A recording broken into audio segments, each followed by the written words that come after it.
I don't know where everybody's at. They've got their accounts up, but let me quieten my phone, guys. What's going on, everybody? We are back for another week, as it is officially PRI week. Pretty sure Chris and them will turn on their stuff here in a second. As y'all can see, we do have a guest coming in tonight, Mr. Tommy. Chris is somewhere in there because he turned on the ticker. So we do have a guest tonight with Mr. Tommy Hoskinson. Plus, we got more to talk even about the Snowbirds, some King of the South information, all that good stuff. So, yeah. Just waiting on the other two to chime in. What's going on, Big Ed? What's up, buddy? What's going on, No Name Wire 1JV? It's a Corey show. Yeah, consider me spoiled. I like that. I like that. So I'm pretty sure we'll see Mike and the crew in, everybody in a little bit later. What's going on, Michael Shannon? What's up, South Central Flag? But, check. Yeah, check. Oh, good God. At least turn your camera on. Check. I'm here. Hello. I was like, you guys have left me y'all have left me in the trenches taking grenades. What are you doing to me? Listen, motherfucker, you've done it to me. I can't tell you how many times. So it's time for you to feel what it's like. You're more of a people person on the talking side. I don't know what to do with my hands. I don't know. It depends on who you ask. Oh, that's it. Corey, how's the weather? Jesus Christ. How's the weather in West Virginia? Cold. And it's been snowy. Oh. Coming to you live Sunday from PRI after everybody's done left. That is American Alex. Saturday. Have you even packed a bag yet? Oh, he leaves. Jesus. Mine's no, I don't have to. I'm only going to have one change of clothes. Yeah. I just threw my bag together, so I'm ready to rock. Breaking out the fresh $30 shirt at PRI. And all right, so and Chris is gonna get a laugh out of this, but you remember the hat you gave me at No Prep Mania? Sure. I've literally put that thing to the side and not worn it, so it'll be PRI fresh. Nice one. That's why I just got this thing's brand new, fresh too. Just got it yesterday. Hell. So you know what ain't gonna be fresh? Alex, when he pulls up at like 4:00 on Saturday and everybody's gone. Oh, just wait. Your boy's gonna look fresh. I seen you made a move on the camera lens. Yeah, I bought a 35 1.4. Everything else is too expensive. Yeah. I mean, it was $1,600, but that's what's crazy, people, in the world of mirrorless lenses, especially when it's native, that's cheap. Right. It was cheap. That's why I bought it. I was like, well, shit. The lens that I wanted to buy was $3,200. So $1,500, not that bad.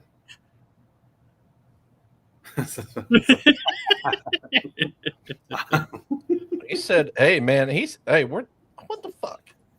What I hit? Beer's on me unless Chris trusts with the pot. Hey, beer's on him. I'm in. Let's do it. I'm gonna try to get there tomorrow afternoon. So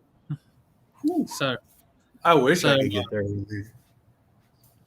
So I called Mr. Houston Payton. He's currently switching out vehicles. So we'll have a fresh ride to PRI. We'll be rolling about 4:30 tomorrow. Nice. So, it's good. It's good because he's got something that's probably going to have finally some heated seats and some massaging seats in, and I can actually enjoy this ride. How far of a drive is it? 7-ish hours. I played some more Beam last night. I think I got a pretty good handle on my hot rod. Need to do a little more testing though. I need to actually, when we're not talking on here or something, I need to quiz you on what all I need to do to get computer and stuff rolling for Beam. Oh, it's super easy. I literally did it in one day. Yeah. Yeah. Shit. I kind of learned how to my friend Mitch has been helping me like tuning and stuff like that, and Okay. it's a little off from real life, but like in the sense of like if you have a basic understanding of like how bring him in power and your weight bias and stuff like that, like it's actually pretty it's pretty easy. Cool. 'Cause I'm torn on it and the bounty drag racing. So You're gonna have more fun doing this because just more options and shit to do. Oh yeah, and anything you could do, you can build whatever car you want. Like, I just got into like probably the big server that they use for this type of racing. So I'm not going to jump in and like go. Like I want to learn, and that's why I've been kind of like I'm on a friend server right now, and I'm just been like testing and like getting to drive it. Like the hardest part for me was with my steering setup and how I have my configuration set up right now, I'm making it work with it being a semi truck setup right now. It's a pain in the fucking ass, but the problem is like to switch wheels over. I actually had an issue when I first bought this. When I bought my base, when I went to go switch wheels over, because it has one of those quick releases on it. Well, when I went to go put the semi truck wheel on, it wouldn't slide into place. So I had to take apart the entire base to get it to work, and like I'm scared to take the wheel off in case it happens again. Okay. Hey, I see you down there, Nick Apple, saying Crash Boss TV. I watch a lot of his videos on YouTube, and that's the server I just joined. So, okay. So I'm trying to like I said, Cripple. I'm in his server already. I'm not unfortunately going to pay the $5 a month that there is to like get whitelisted or whatever you want to call it.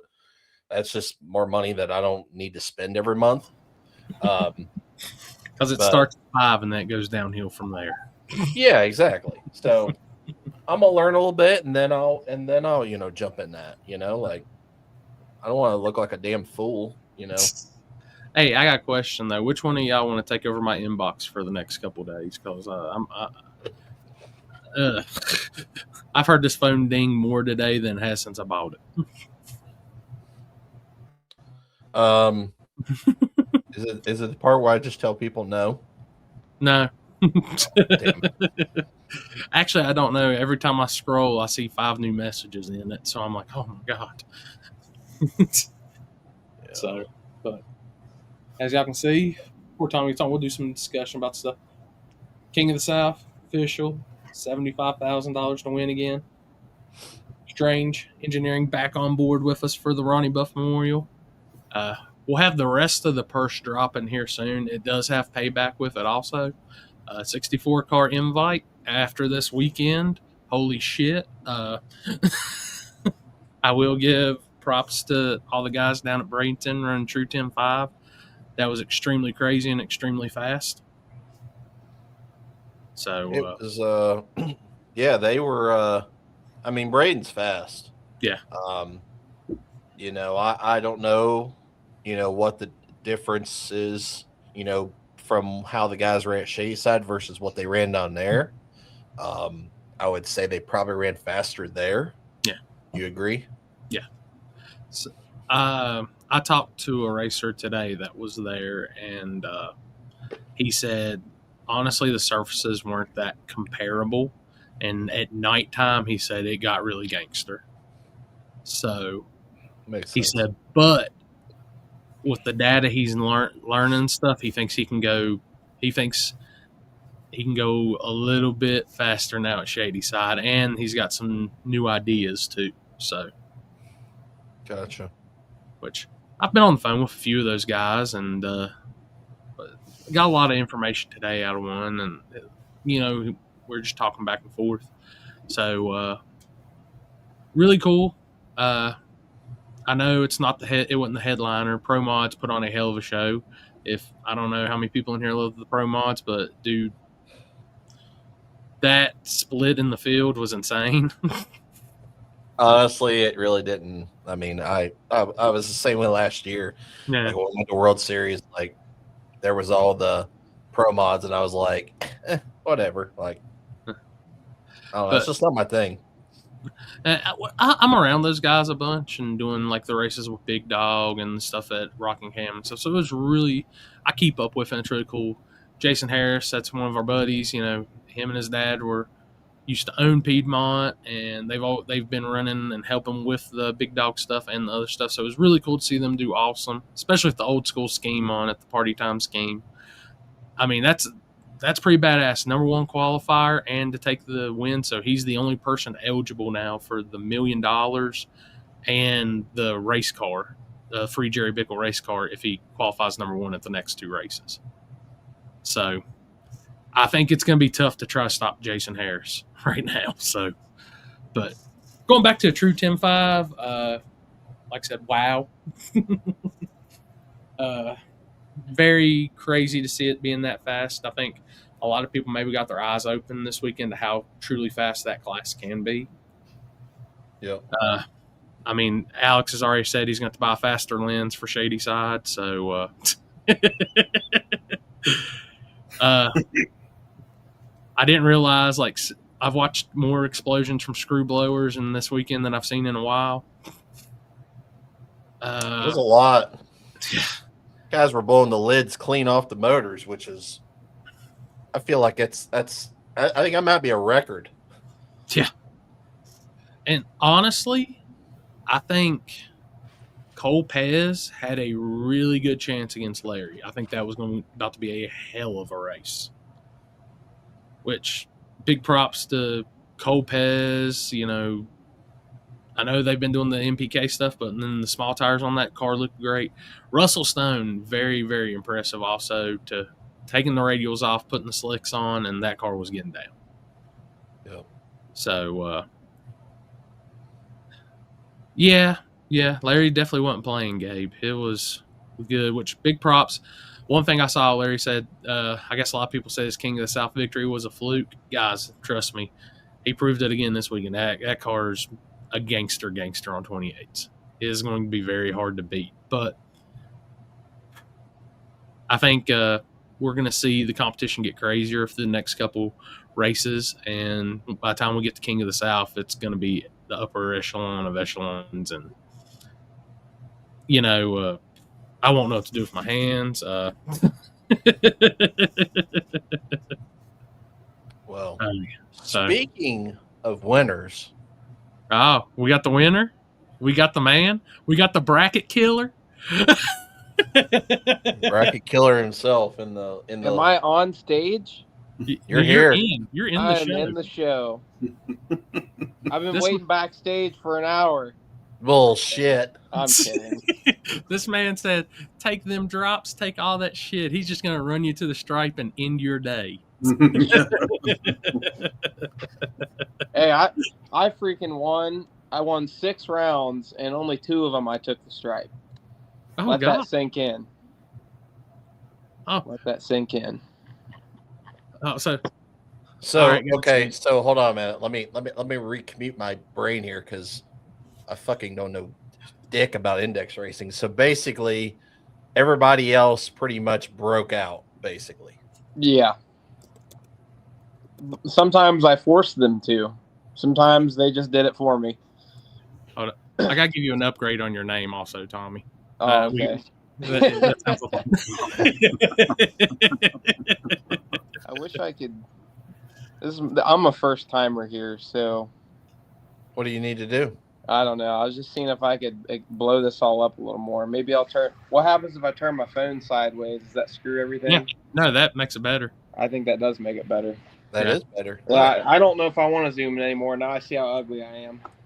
I think I'd rather just zoom it back out. But hey, there's a settings thing on the side, and it makes you look better. I promise you. Because no way. I get all the Snapchat filters that all. Chris is filtered to death. I'm telling you. Yeah. Oh yeah. 100%. Because I would definitely do not look this good in person. You can tell. Yeah, I would just be honest. Like, I'm an ugly son of a bitch.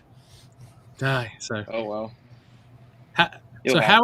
How are you liking this transition from normally the no prep stuff, all that, now Mr. King Little G over here? Man, it's cool. Like, obviously, some people know I grew up bracket racing from like, I don't know if I started like 8 years old. I only raced for a few years, and I didn't really like it. I was really good at it when I was little. I won a lot, but I only did it for a few years, and I quit to play football once I was in like middle school. And then I never bracket raced a big car. I had no interest in racing until after I graduated, and Billy started the channel, and then I was like, damn, this shit looks pretty sweet. I think I want to try some of that. And then obviously I started out in my S10, but I got into heads up and no prep racing, and I was competitive for a long time once we got the Falcon. But as you guys know, the classes have everything's just gotten so fast, and His fault. Man, it takes a lot of money and time and effort into the program to really compete anymore in small tire. And I'm not scared of that. I'm just personally not there yet. I was kind of thrown in a car that, it's just a turbo LS 61 Ford Falcon. It's got a glide. It's got an 8.8 rear end. The car was $25,000 when we bought it. It wasn't special. But now I haven't won a small tire race in 3 years. So, I mean, how long do I want to get my ass kicked? I can't afford yet. I'm getting there, but I can't afford a real small tire car at this point. But yeah, so like once the Lil Gangster stuff got really big, like it was the perfect scenario for me because it's the best of both worlds. I like bracket racing and index racing, but it's not that cool. It doesn't make very good content. It doesn't have that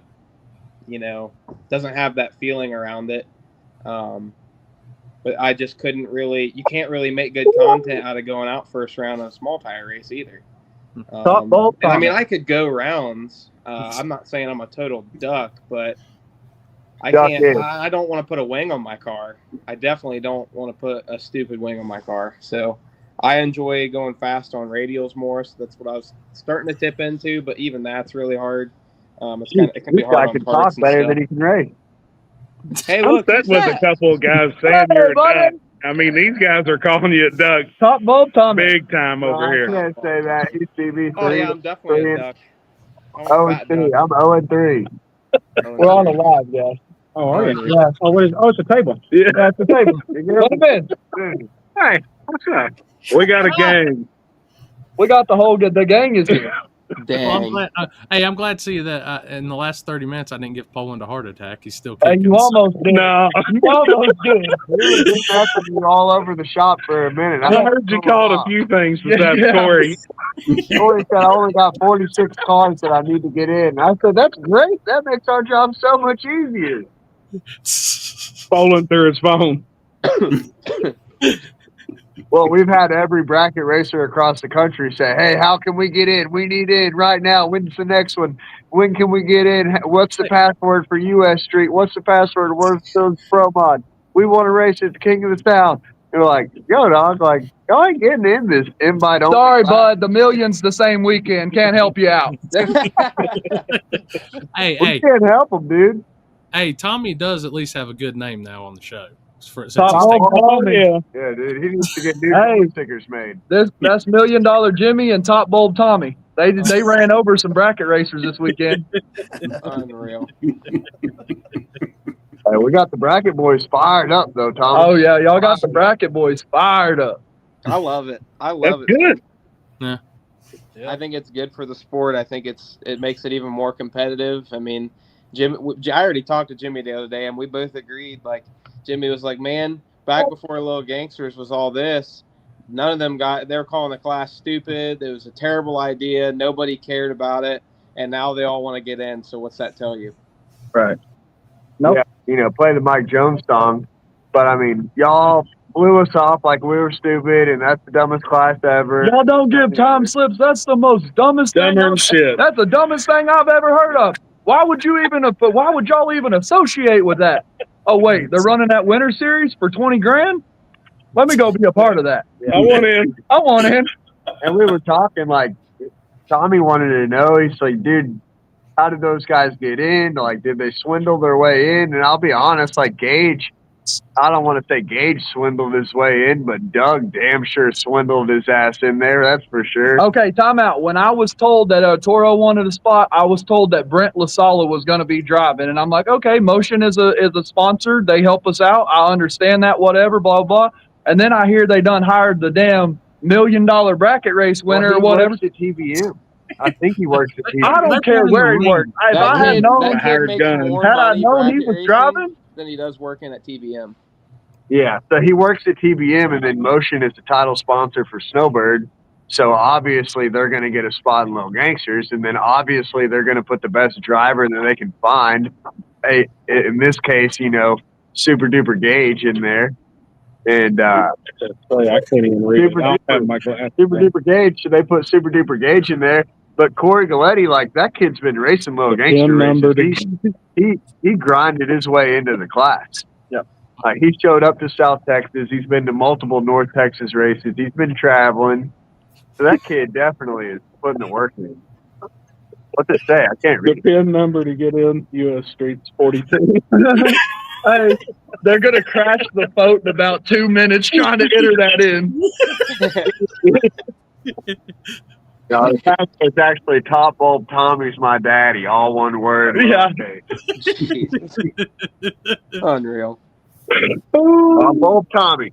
Hey, I'm going to have Al Cucci yell at it next time you come into the water box. Here we go, Top Bulb. Yeah, it's got happen. Dude, the nicknames they were giving me all week were so funny. Like at the beginning, like first round, I don't think they even know who I was, and I don't care. It doesn't bother me. But they were like, oh, we got this cool little Falcon pulling up, little 61 Ford Falcon. You don't see those very often. And then like third round, they were like, it's the Pigeon Mangler. And then fourth round, they said I was the Falcon Master. So then we started calling it Pigeon Puncher and Dove Deleter and all kinds of stupid shit. I forgot what night it was. I think it might have been the Thursday night or the Friday night hit. They announced you as Thomas Hoskinson. And I was like, yeah. God. I've been dealing with that all my life. It's okay. Yeah, I can Thomas. It's okay. Hey, Jimmy Dale went up there and told the set he was watching Ultra Street. They said Terry Wilson. He said, no. That's Chili Wilson. So from that point forward through the whole U.S. Street, here comes Chili Wilson into the burnout box. Oh, Chili Wilson goes to 444. Like, it's just freaking hilarious. Chili Wilson. Big Chili Wilson. Tommy, you need a nap. Oh, I'm all right. Hey, Poland, I will tell you this on that shit that we're going to drop in probably a few days. That man right there is number one on it. No doubt about it. Oh, hands down. Yeah, So you already talked to him about what we talked about? No, I want it to be a surprise. Well, whatever. We'll talk about it. Surprise. It's going to need to happen right now. I promise you that. Facts. Oh, but Chadwick, when are you going to be at TSR? Tomorrow at like 10. Well, we're leaving. Yeah, they're going to need a hand. We're leaving about right now. Don't worry. We've already got Alex's travel plans. He'll be there Saturday at 5:50 at the show. I'll be there at like 7:30. 7:30 at night. Jesus Christ, is anybody going to be In there? the morning. Ain't nobody gonna be there. We're all gonna be hungover. Saturday, Alex? Yeah. I'm just letting y'all know we got to be at a prayer breakfast at 7:30 on Saturday morning. Are you going to be there for it? I should be there. I'll be in my Airbnb at like 1:00 Friday night. Friday night? And Okay, my birthday party is at the strip club Friday night. So y'all just pray for me. Well, actually, JT's going to pray for me when I show up to prayer at 7:30 Saturday morning. We're definitely saying a prayer for him. Definitely saying a And prayer. then bringing some of that air spray in the cans to blow all the Happy stripper got glitter off it. of it. He gonna have a gallon of holy water waiting on me at the door. I'm gonna come into the prayer meeting soaking wet. Oh boy. Jeez. Oh man, Yeah, we're still in here for tonight. I know you can see they're still behind working on us the cars. on the rack. I don't know how you flip it. I probably shouldn't. Nobody's actually. Yeah. Just get a quick glimpse of what's been released actually tomorrow. It's got to be at the show tomorrow to get set up. So nobody's really seen it. They've just seen some sneak peeks, but we've been thrashing on this thing for a while. Sick. It's sick. freaking sick. It's a sick car, man. Oh What shit! you doing, homie? Man, Debo Lottie got more head than he got body. You're Hey. muted, Limpy. We can't hear you, buddy. There you go. Check. There you go. Yeah, speaking of head, man, I haven't seen you shut up. I haven't heard you shut up long enough to suck a dick. What you doing, We just got off the sugar. Yeah? Yeah. Well, was it a pain in the ass? Nah, well, yeah, I'm pain in the ass, man. I'm shitting like 5 times a day. I got a wipe in the shower. It's bad. Whew. It ain't as bad. It's about as bad as like getting your where you go get your polyps and shit. What's that fuck called? Cloth. No. The camera. Yeah, the camera down the fucking deal where you gotta drink that water and shit. You're young. You ain't got to worry about these problems yet. Don't ever get old, people. It sucks. We do pretty much everything you can think of. I think you hit it. We do a lot of. Oh, dang, where'd everybody go? We do a lot of custom paint work. We do a lot of detailing. Colonoscopy. Yeah, there it is. Paint corrections, ceramic coating, wheels, tires, lift kits, lowering kits. Hey, Limpy, did you see that Tommy cracked all the bracket racers this weekend? No, what happened? He cracked them all and took 20 grand in Lil Gangsters this weekend. Hell yeah. Proud of you, homie. Now we do have one question because there was an original thumbnail for this, and I said I can't do Tommy like that. What couldn't you get the chain? What did the chain get stuck right here or? Oh yeah. So Polar hands me this chain. He says it's broken, but it should work. And I tried to put it on, it wouldn't even go around my head, but I couldn't adjust it. So I was like, "How are you gonna give me a chain that don't even fit?" So I put it on the Eagle or the Snowbird trophy. You never know. Like yesterday, you were doing another Ferrari. I know that's gotta feel good, man, to get that big win. I know you've won some other stuff. But that's huge. That's a big one. Yeah, like I said, I grew up bracket racing, and like it truly is. Like it is hard. It is some of the hardest wins. It's a big mental game, and just trying to be consistent every pass and just everything, man. It's the most satisfying way to win. I know it's not the flashiest way to win, but when you win and index race, I'm saying that because it's not index racing completely, and I'm always saying that so Jimmy doesn't get mad at me. But it not is heads up some of the racing. most satisfying ways to win. Yeah. Because you can really outsmart people. I don't know how it is, Patrick. I done muted the motherfucker every time. So I done muted the motherfucker. But here, I'll get off so y'all can. Oh. What just happened? I have no idea. Oh, he may be on delay. Hey, give him a minute. He'll get back fixed, guys. So, oh, there he goes. I think. I don't know. He'll pop in. Limpy's smarter than he's did this longer than I have. So,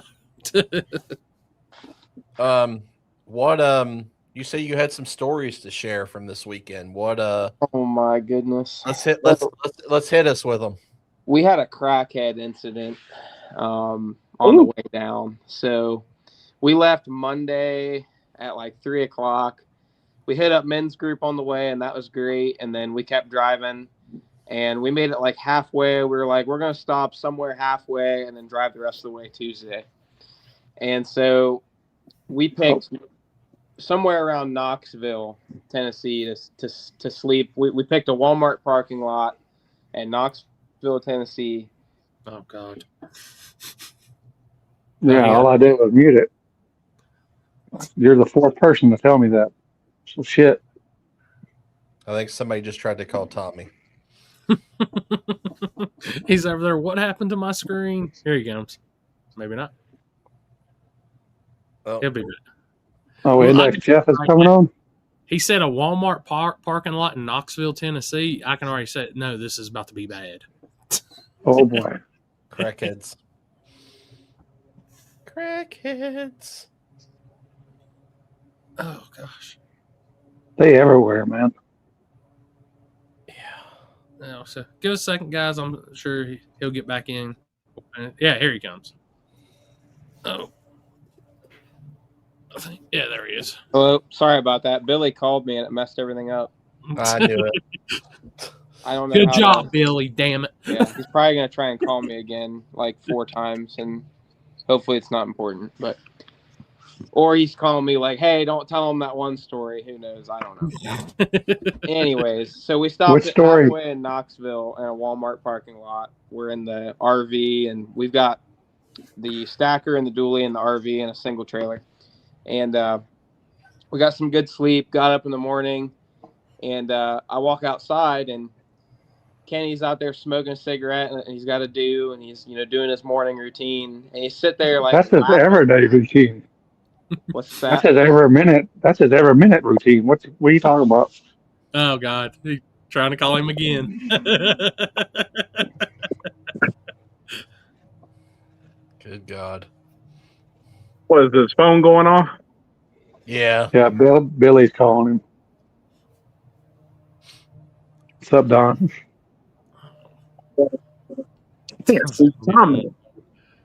I guess since I'm on my phone.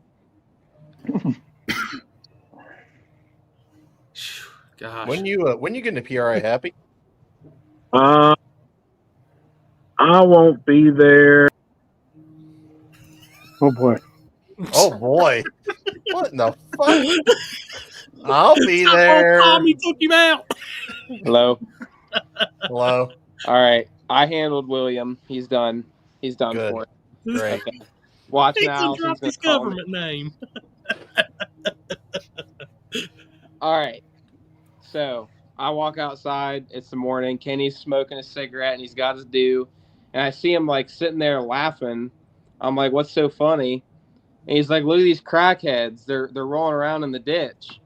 And there's this, and it's been snowing and raining. Like it's nasty out. And there's these 2 people, probably like 50 years old, like some couple just rolling around in the ditch in the mud. I'm like, what the hell?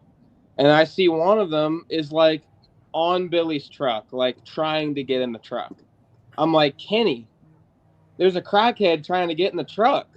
I'm like, how long have you been out here watching this? So I'm like running up to the truck like, yo, get off the truck. That's our stuff.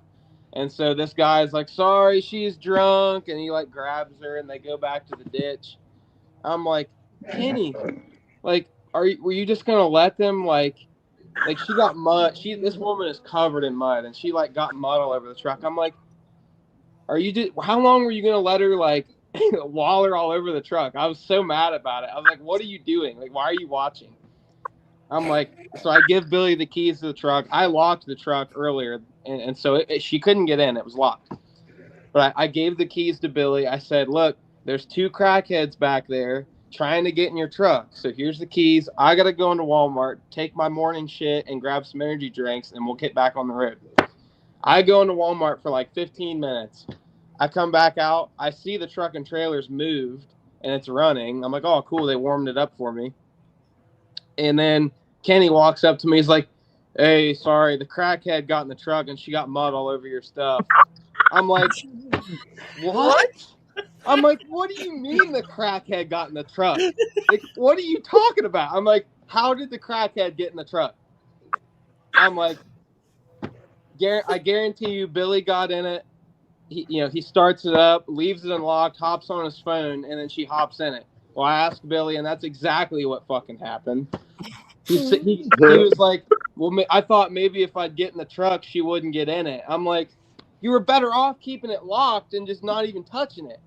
So my tuning laptop bag was covered in mud. All of our stuff in the back seat covered in mud and crackhead juice. And I was so mad. I was like, dude, if you have like these people were acting so erratic, like they're not sneaky, like they're crackheads. I'm like, how did you not lock the truck after you got in it? Like, what are you thinking? I was so mad, dude. And then I'm like, did you make sure she didn't take anything? He's like, I don't think so. I'm like, what do you mean you don't think so? Like, I got thousands of dollars in cameras in this truck. And he's just like, I'm like, oh my God, dude. It wasn't much. So, we dealt with that. Wow. I think the main mistake was probably stopping in Knoxville, Tennessee at a Walmart. But I don't know. Dude, they started coming out of the woodworks. They were multiplying. They were all trying to like congregate around our stuff. It got kind of scary. We got out of there pretty fast. Wow. Did any of this get recorded? No, that's another thing. It's like if we're going to be stupid, we at least got to record it. And we failed at that. So, damn. Yeah. That's what Easy Beach just asked. He goes, please tell me there's footage. Yeah. Nick, I'm almost guessing that's probably Tommy's worst hotel / sleeping in a parking lot story. Oh, we got a pretty bad motel too. That was another deal. Is Allison? We usually stay with it's Tony and Tess from California. They were there this weekend, and then me and Allison. We always split a hotel or a motel. And hotels down there were so expensive, and so we were just trying to cheap out a little bit. And so we got like 4 or 5 days out of a motel, and it was only like $60 a person. So we're like, hell yeah, that's not bad. This was the mustiest motel I've ever seen, dude. It was a Motel 6. We slept there 2 nights and decided the other 2 nights we just didn't. We couldn't. It was so bad. You could swim in the air, dude. It was disgusting. Damn. So did they at least leave the lights on for you? Is a no-go. Terrible. This reminds me, I need to make sure Houston Payton did not book us in some musty ass hotel for next weekend. Yeah, the musty Motel 6 is a no-go. Wow. Walk us through. Did now obviously you ran World Series of Pro Mod when we were down there with the 530s and stuff like that with the index and stuff. Did you use any of that data from that race for your race this past weekend? Well, if you remember, I was actually in the Nova back then. Oh, that's right. So yeah, nothing transferred over. But thankfully, we did get there on Wednesday. With these races, dude, they start testing on Monday. It's like $300 to test, so it's expensive, but it's capped at 100 cars. You can test Monday, Tuesday, Wednesday, Thursday, all day. And I was actually one of the only little gang. I would say there's like 4 or 5 Lil Gangsters cars that were testing on Wednesday, and I was one of them. And I figured out a lot. Something that I didn't usually do that I was happy that I did was we were actually getting time slips in testing. And, of course, every track is just a little bit different. I found that Bradenton was actually a little bit slower than our local tracks. It was like 2 numbers slow. And that's just because the rollout's different track to track sometimes. And so I'm glad I figured that out. But also I was running with the Draggy on as well. So that was the first time I ever compared the Draggy to time slips and figured out why they're off and how much they're off. And I could actually make it say exactly what the time slip said, and I know how to make it say exactly a few numbers off, and I understand why. Not everybody does. There is some people out there that probably do know and understand it, but I definitely learned it this weekend. And yeah, the testing Wednesday paid off, and then I actually bought testing for Thursday too, but then with the rain, they actually moved the whole schedule. They canceled Sunday and then started qualifying on Thursday. But we even got time slips in qualifying, so that was cool. Yeah. But I learned a lot in a few passes. The other thing I learned was that my drive shaft sensor was no longer going to work. It's an old Cherry sensor that's been on the car for like, I don't know, probably 10 years. And I've got my use out of it, but I usually run with traction control. Some of the most competitive Lil Gangsters racers, they're doing the same thing. I would say if you're not running a drive shaft curve in Lil Gangsters, you're putting yourself in a disadvantage. But that was before this weekend. After this weekend, I'm here to tell you that you can easily win. Well, not easily, but you can win without traction control in Lil Gangsters. So Wednesday, I made my pass without it. And I'm glad I did, because I hadn't made it up in my mind yet that I wasn't going to use it. I was just wanting to see what it ran without it. I felt like that was valuable information. And then I started turning it on, and then the car was too slow, and I couldn't get it to pick up because it was pulling timing where it didn't need to be.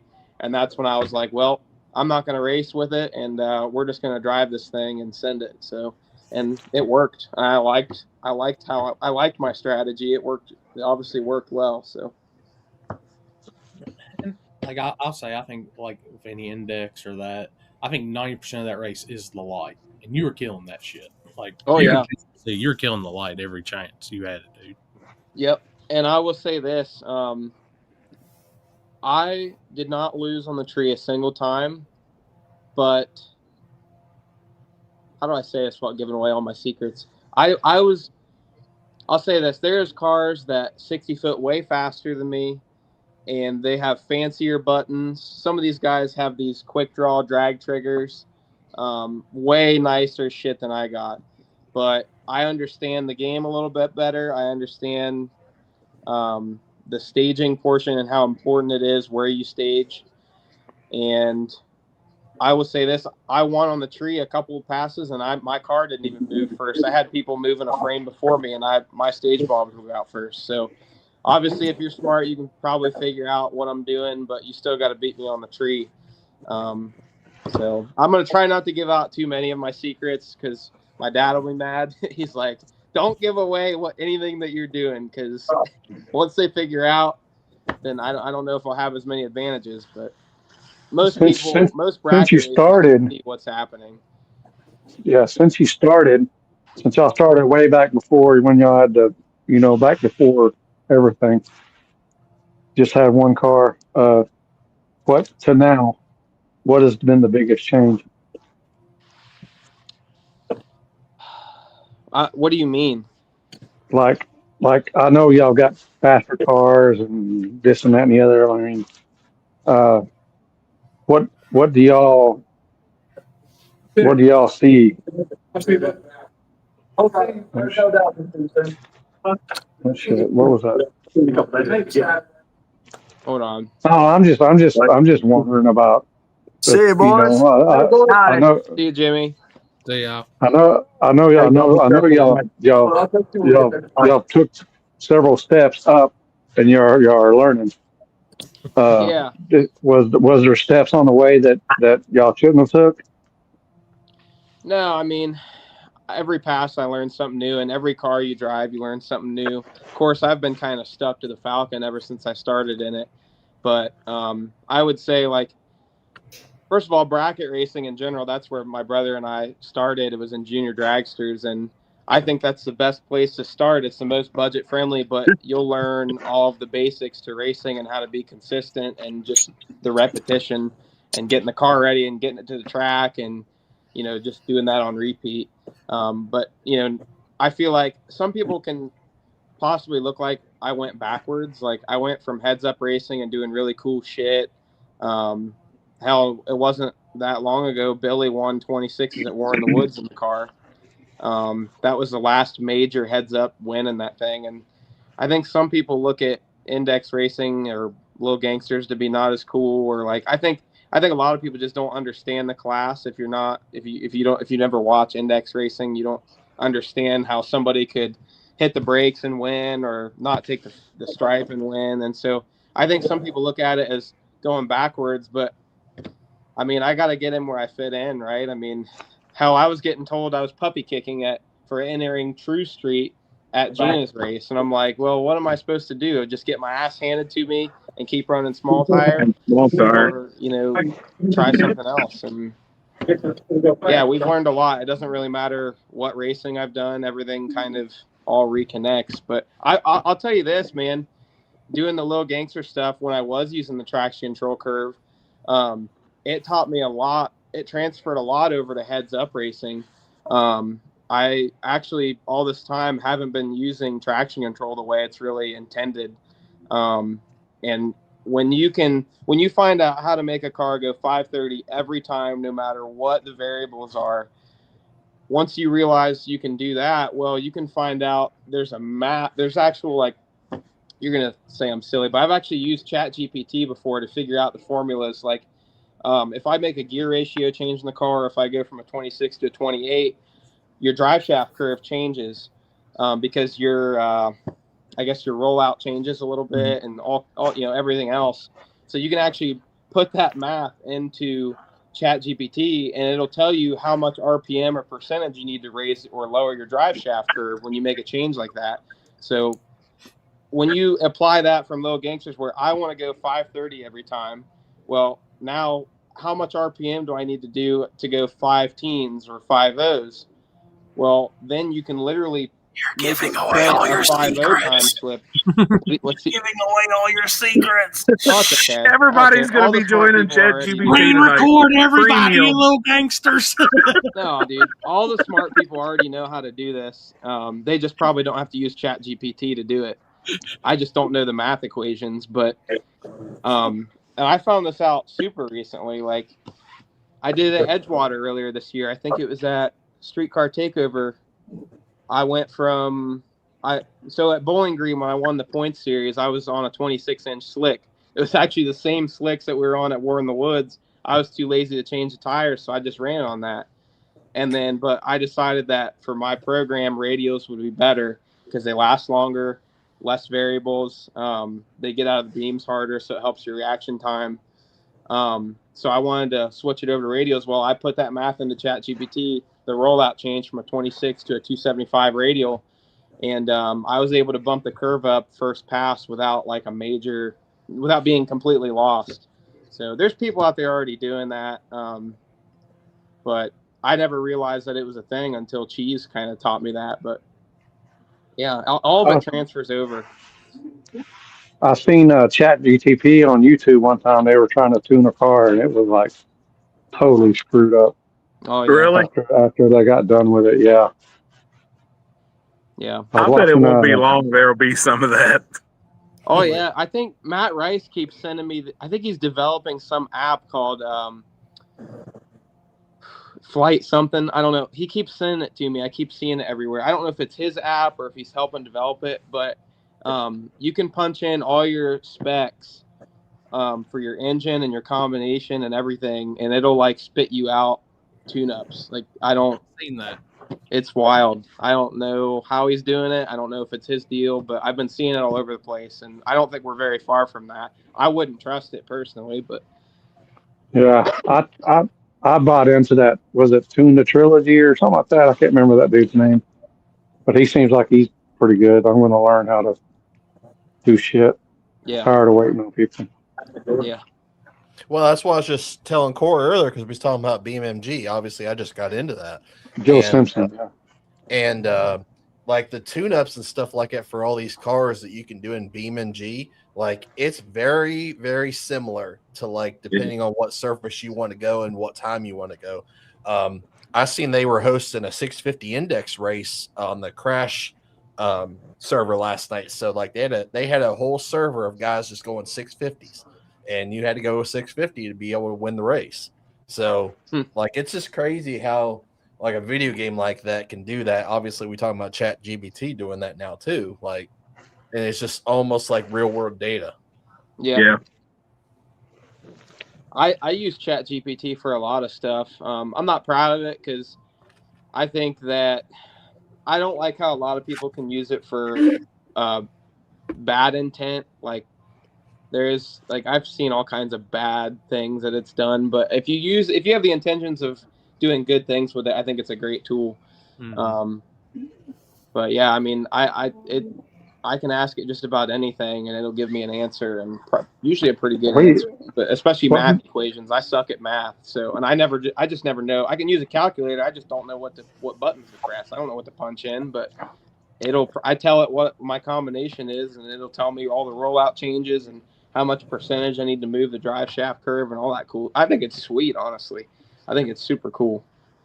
But I use when we first started, it was fucking. I'll just go straight to ChatGPT as my search engine. I just won't even Google it. Yeah, when it first came out, we were learning it, and we were making. What were we doing? Just stupid shit. Yeah. Yeah, trying to make bears talk and shit. Mm-hmm. Yeah.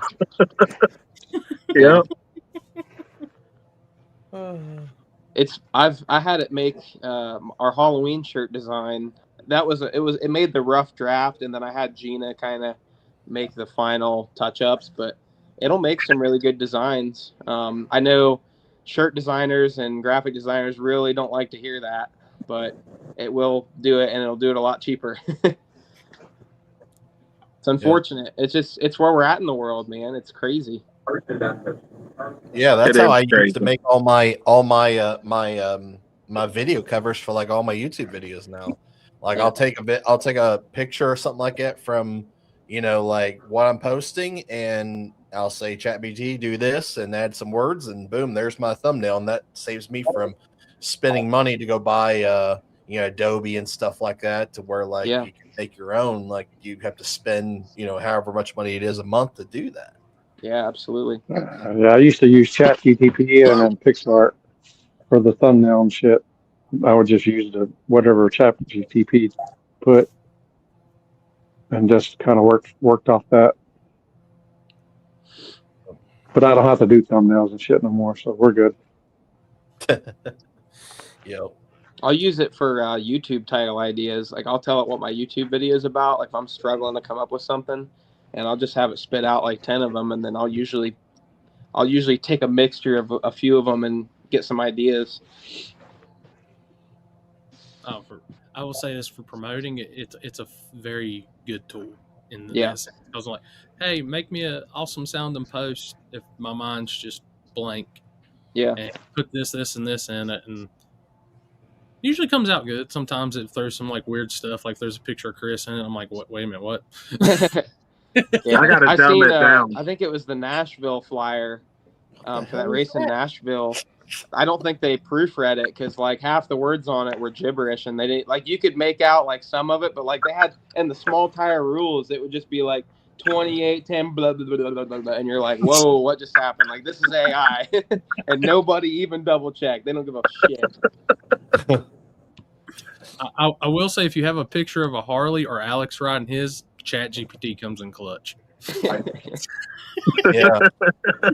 Guys, colors and everything. Poor guy. You said you had issues with your drive shaft sensor this weekend.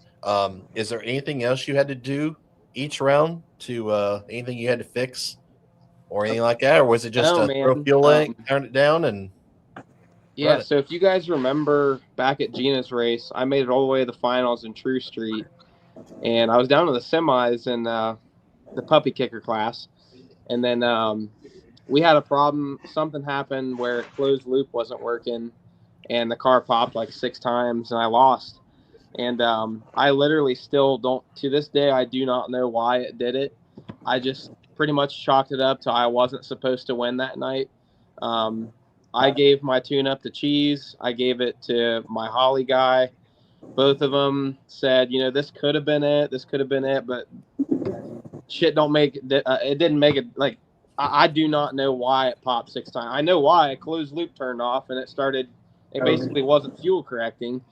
And I have no idea why. I cannot tell you why, but I replaced every little sensor and anything that could have possibly made that happen. I replaced on the car. I spent like $3,000 in sensors and parts the week before, or the couple weeks before we left for this trip. I was like, man, we're racing for 20 grand. I am not going to let that shit happen again. Like, if that happened, can you imagine if that happened in the finals again? Like, I made all those passes and then the car pops and I just lose. Like, dude, I would be irate. So I mean, it still makes me nervous, like that I can't prove why it did that. But it didn't happen all week at Snowbirds, so I think it's fixed. But we replaced the O2 sensors. I fixed some fuel pressure. I haven't had a fuel pressure sensor on the car in like 3 years, so I fixed that, and I had some wiring there I had to fix. My ECU was loose in the car, so that's not good. I had to tighten that up. Like just a bunch of little shit.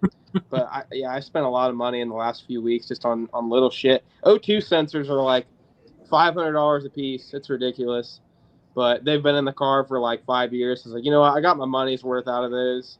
They weren't acting weird, but I will say, like, the new ones, they were reading, like, in the last 3 races, we kept having to, like, add fuel because it was, like, the fuel correction was, like, it was trying to pull 33%, so we took fuel out of it, and then the next race, it had, like, it was lean, so then we put fuel back in it, and, like, 3 or 4 races in a row, it was just all over the place, and the car has never done that. But now that I put the new O2 sensors in it, it's acting right again. So I think that's fixed. But yeah, the car, it's tough, man. Like I said, the 530 index stuff is a big mental game, and the last thing you want to be worrying about is like making sure the car is going to do its job. So I was so nervous first round. You know, you got so much money wrapped up in the deal and so much time to get down there to Florida, and the last thing you want to do is freaking lose first round. But after first round, we won that, and the car was doing its job, just repeating back to back to back. Everything was great, and then after first round, man, I didn't think I was gonna lose. Like I was like, nobody's beating me. That's awesome. The confidence was through the roof.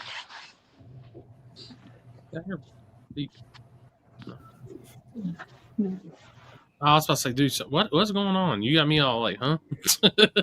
Let's put it back the way it was. Hey, and next time they say something about you being a puppy kicker, Tommy, just ask them if they've ever met Netgate Mike. What's that? Mike Corley, he runs this tailgate classes with one of them like 80s nets on the back of his tailgate step tailgate. Oh yeah. Right. Yep, you'll have that. Nah, it doesn't bother me. It is what it is, man. I don't think people realize how simple my car is. Like, it is literally a 61 Ford Falcon, full interior, original dash and door panels. Like, hell, the dash in that car is like 75 pounds. It's steel. Like, those old cars, man. Like, when you shut the door on my car, it's like clunk. Like, the car is heavy. I don't think people realize what it is. It did really well for the first 3 years back when there wasn't as many tube chassis cars and small tire, and it was a little more OG. And I'm not even throwing a hit at what small tire is now. I think it's awesome. I love how fast it's gotten, but I just can't hang, man. I'm not there yet. Maybe in a few more years, I'll win some more Lil Gangsters races and be able to afford like a real car. As long as we don't got to put damn wings on them, then if I got to put wings on my shit, I'll just go radio racing. Unfortunately. So let me ask, what's a better feeling, beating Jimmy down Little Gangsters, or being on sick week on the longest cruise of your life with Chris Lane? Ooh, I mean, I've already beat Jimmy Dale. It's kind of getting old. You only do sick week with Chris Lane once. I was a great co-pilot. Thank you very much. He was, That's man. awesome. He was. I remember we had a really long drive. It was like a 4.5 hour drive one night when you wrap in fuel stops and all the other bullshit. We were driving through like super thick fog, so you only go like 35 safely. And I was so tired, man. And I let him drive the truck, and I went to sleep. I was watching the laptop because I had it plugged into the Holly because my dash wasn't working all sick week. So I was like making sure it wasn't overheating and the oil pressure was good. And because my shit was thrown together to get the sick week.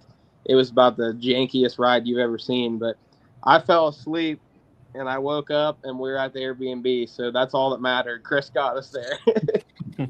But I think I hope he enjoyed it. Like I mean, we've talked about it, obviously, Chris. But like, I was glad that you got to like you weren't just there to film or do, like you were a part of my crew. Like you actually helped me succeed in that. Like you helped me complete it. So yeah, that was an awesome trip. That was one of my favorite. Some of the best complete memories. me. That's what I was about to say. You complete me. You complete me, Chris. No, it was a good time. I've never done anything like that before. So, and I like trying, stuff like that. And I want to do it now. Like I would love to be able to build a car to be able to go do something like that. But it was generally a good time. I didn't care what it was. Like I was there for the ride, and if we got there at 2 a.m., 4 a.m., 5 a.m. and got 2 hours of sleep, I'm happy. I don't care. Yeah. Chris was a champ, man. He had his makeup done in like 5 minutes every morning. Everything was real simple. Did he make you listen to old country music the whole time? I think I made him listen to old country music the whole time. God. He did. Oh, I was the playlist man. So we had this little boom box that we had sitting up on the dash, and it was rattling so bad it was like it was doing circles on the dash. Yeah, I think I have videos of that. Yeah, we were listening to, like, when we got really tired and we had to hype ourselves up, we started listening to that song that's like, "It's getting sticky." That's me and Chris's song, man. So many good memories from Sick Week, man. That's why so many people break their backs to make it there, dude, because they know how fun it is. It's stressful, but it's fun. Was it the ticket down there? The ticker said Larry Larson won True Street. No, True 10-5. True 10-5. Oh, okay. Mm-hmm. I was like, what the fuck? You talking about puppy kicking? They're talking about you. At that point, can we talk about True 10-5? John on the show. Go ahead. Sorry, Billy. I mean, Tommy. Sorry. God, I'm terrible. Never leave me alone. Sorry. It's all good. Man, we got to talk about True 10-5 because I want to say that was the most watched. Like, when Pro Mod came out, the stands would go empty. That's when people walk around. Like, people are getting food, buying merch, and looking at the race. People were more excited to go and, like, it's like a Top Fuel event where you got people, like, watching them all do startups, like, in the pits. Like, there's more people just walking around looking at the cars rather than, like, watching them. But when True 10-5 came out, dude, it was obvious. It was so obvious that was, like, look, Pro Mod is awesome. Like, that class is the most impressive class. You got, like, the rules for that class are so tight. They've got that deal so tight. Like, I want to say the spread from number one qualifier to 32 was like 400s, 500s. Yeah, like, that is insane. But, like, to your average viewer, I don't think most people will understand how insane that is. And sometimes I think you almost feel like you're watching index racing because people are just printing 360s and it's just a reaction time race. To your average viewer, honestly, that's the way I feel about it. I don't know if that's true or not, but all I know is True 10-5 was the most exciting class at Snowbirds, without a doubt. 100% agree with that. That's what we were just talking about right before you came on. I said, like, the Pro Mods are cool, but, like, I could really care less. They don't look like cars. Yeah, exactly. Yeah, like 100%. they're all the same bodies. The Camaro body and that C7 body has taken over big time. Yeah, and honestly, I'm not hating. Like, what they do is so awesome and impressive. But yeah, I mean, obviously, people like watching real looking cars, and they like seeing cars move around on slicks, like a small tire slick. You see people wheeling, half track wheelies, like that shit gets people going. No wheelie bars. He said he's starting our car. What's that? Are you? All right, brother. Thank you, man, for everything. You're not coming this weekend, though, right? Might come up on Saturday. Come up on Saturday. You come up, try and make the fur breakfast. I'll be driving with Chris and Harold. Make them get up. Good. I want everybody to be here for men's group.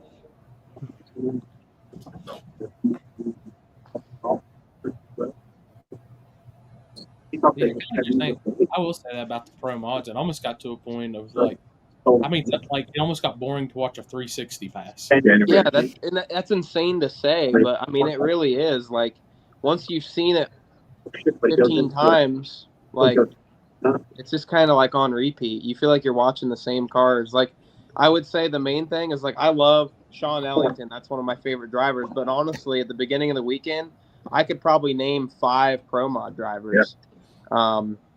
Which that's just because it's just I haven't been around it that like long enough. It's no disrespect to those guys. It's just a different world. I come from the no prep background, so obviously I'm gonna support Ty Kelly and Sean Ellington and that kind of thing. So, but other than that, like a lot of those guys I don't know, and every pass kind of looks the same. All the cars look very similar, so it's just not as exciting. But it is very impressive. It's the most impressive class there. Are they? Where were they running for? 40 40,000, which is insane. You look at what it costs to build a car like that to win 40, and then you look at a car that's like to 2 go passes. 530s and you win 20 grand. It's insane. Actually 9 grand, but we'll call it 20.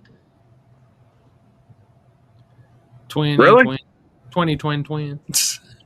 Yeah, that was a whole nother ordeal, and I don't want to drag Jimmy and Paulin through the mud. That is not my goal here, but it was a little bit frustrating. We found out Jimmy Splits. That's what I'm gonna start calling him. Jimmy fucking Splits.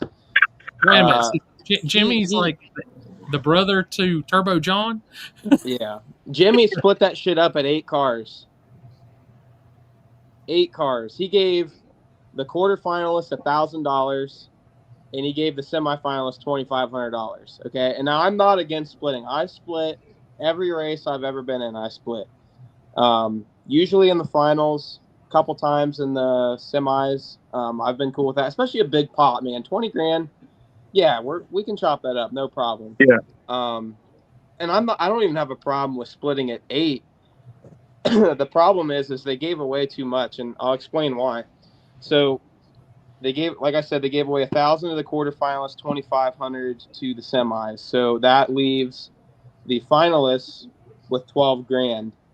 So the problem is I like to do a pretty aggressive split, 80-20. Like if I win, I want to win a lot, and if I lose, it is what it is. But I just want to walk away with something. I'm happy either way. I don't want to go 6 rounds and leave empty-handed. That just sucks. So I usually try to do 80-20, 75-25, or 70-30 at most is what I usually shoot for. Now, the problem is when you're left with 12 grand and you want to do 80-20, the guy that loses in the finals was going to get less than the guy that lost in the semifinals if you do 80-20. Yep. Now, if you do 70-30, the winner is going to get half of the original pot. Yep. So that's the position that we're put in. So we're like, okay, so we can't do 80-20 because Gage isn't, whoever is going to lose is not going to get less than the guy that lost in a round ago. Like that, you can't do that. But then I'm stuck giving away, like I'm getting 9 grand, and that's half of the original advertised pot, which I think you should at least get half, in my eyes. Now, I don't like to sound greedy. I agree, totally. The money really wasn't like the trophy is way cooler, and then getting to win this size of a race for PRI is going to open a lot of doors for me and Allison. Like, couldn't happen at a better time. Yep. So I'm very happy. Don't get me wrong. But for the future, I talked to Jimmy about it. I'm like, man, let me explain to you. Like, you can't do it like that. Like, if you want to split at 8, give them guys like their buy-in back or 500 at most, and then give the semis 1,000 to 1,500. And then you're leave with the finalists. They could do 10-5 or like 12-3. That makes way more sense in my mind. But yeah, I mean, it's cool. Jimmy told me a story. He's like, man, at World Series of Pro Mod, that was 27 grand to win. He won that deal and he went home with 9 grand. He's like, I split that shit away so bad. He's like, I regretted it. He was like, I was in the bathroom splitting with people. Like, I was like, damn, Jimmy. Like, you can't do that. But it is what it is, man. I think what bothers me, and I will tell this straight up to Jimmy Dale and Poland, is when they want to do the split. When they wanted to do the split at 8 cars, they were like, "Yeah, this will be cool. We want people to know that we're splitting at 8 cars so that we can get more car count. A lot of your average guys will feel more comfortable to come in. They feel like they can go a few rounds and they can get and win some money." But it's never been advertised yet that anybody split down to 8 cars. Everything has been that I've won 20 grand. So they didn't really follow up on that. And so I felt like they really only split so that Jimmy could just get in the money, which is fine. I don't care. But I just wish they would have stuck to their word and said, hey, we're doing this to get more cars in, which I don't think they have a problem with. I don't think they have a problem getting cars. It's a 64 car cap and it's invitational. And they got people that want to get in and they can't even let in. I don't think a car count's a problem, but it is what it is, man. I love Jimmy Dale and I love Poland. I just think they got to quit splitting away all their winnings. That's all. Car count's definitely not an issue. Not an issue. No. I've seen. I definitely won't give any details, but I did see a list tonight for the next race, and it's pretty insane. I'm not going to say who was invited or who's already accepted or any of that, but yeah, getting a car count's not the issue. Was it announced though before the race that the money was going to be split like that, or in a driver's meeting? Nope, absolutely not. It was something that was decided when we got down to 8 cars. It was right after Jimmy beat Corey, right? And I think a lot of the guys that were down to 8, we had Craig Morgan, John Solly, Jimmy Dale, me, Gage, and a couple other guys. And Jimmy called me and said, yo, we're going to split down to 8 cars. Are you cool with it? And I was like, I guess. Let me just, can we figure out the math? Let's see where we're at on it. I was like, how much is it to win? What's going on? And he said it was like 13. And I was like, ooh. I was like, okay, well, I was like, I'll come up there and we'll come talk about it. I was like, are you at the tent? He's like, yeah. So I drive up there and I find Poland and he's like, did you already talk to Jimmy? I said, yeah. He's like, okay, you're good then. You're good to go back. I said, well, wait a minute. I said, I came up here to discuss what the split was. And they're like, oh, everybody pretty much was cool with splitting. I was like, okay, so I don't want to be that odd guy out.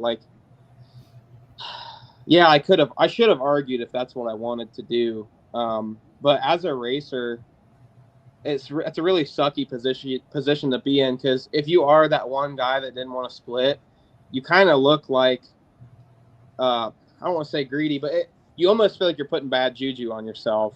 And so you feel like you have no choice but to go along with what everybody else wants. And I think the only other one that didn't want to split, which I didn't find out until we were in the finals, was Gage in the Motion Raceworks El Toro car. So him and I were going to be the only ones fighting for the split. And I don't know. I was cool with it.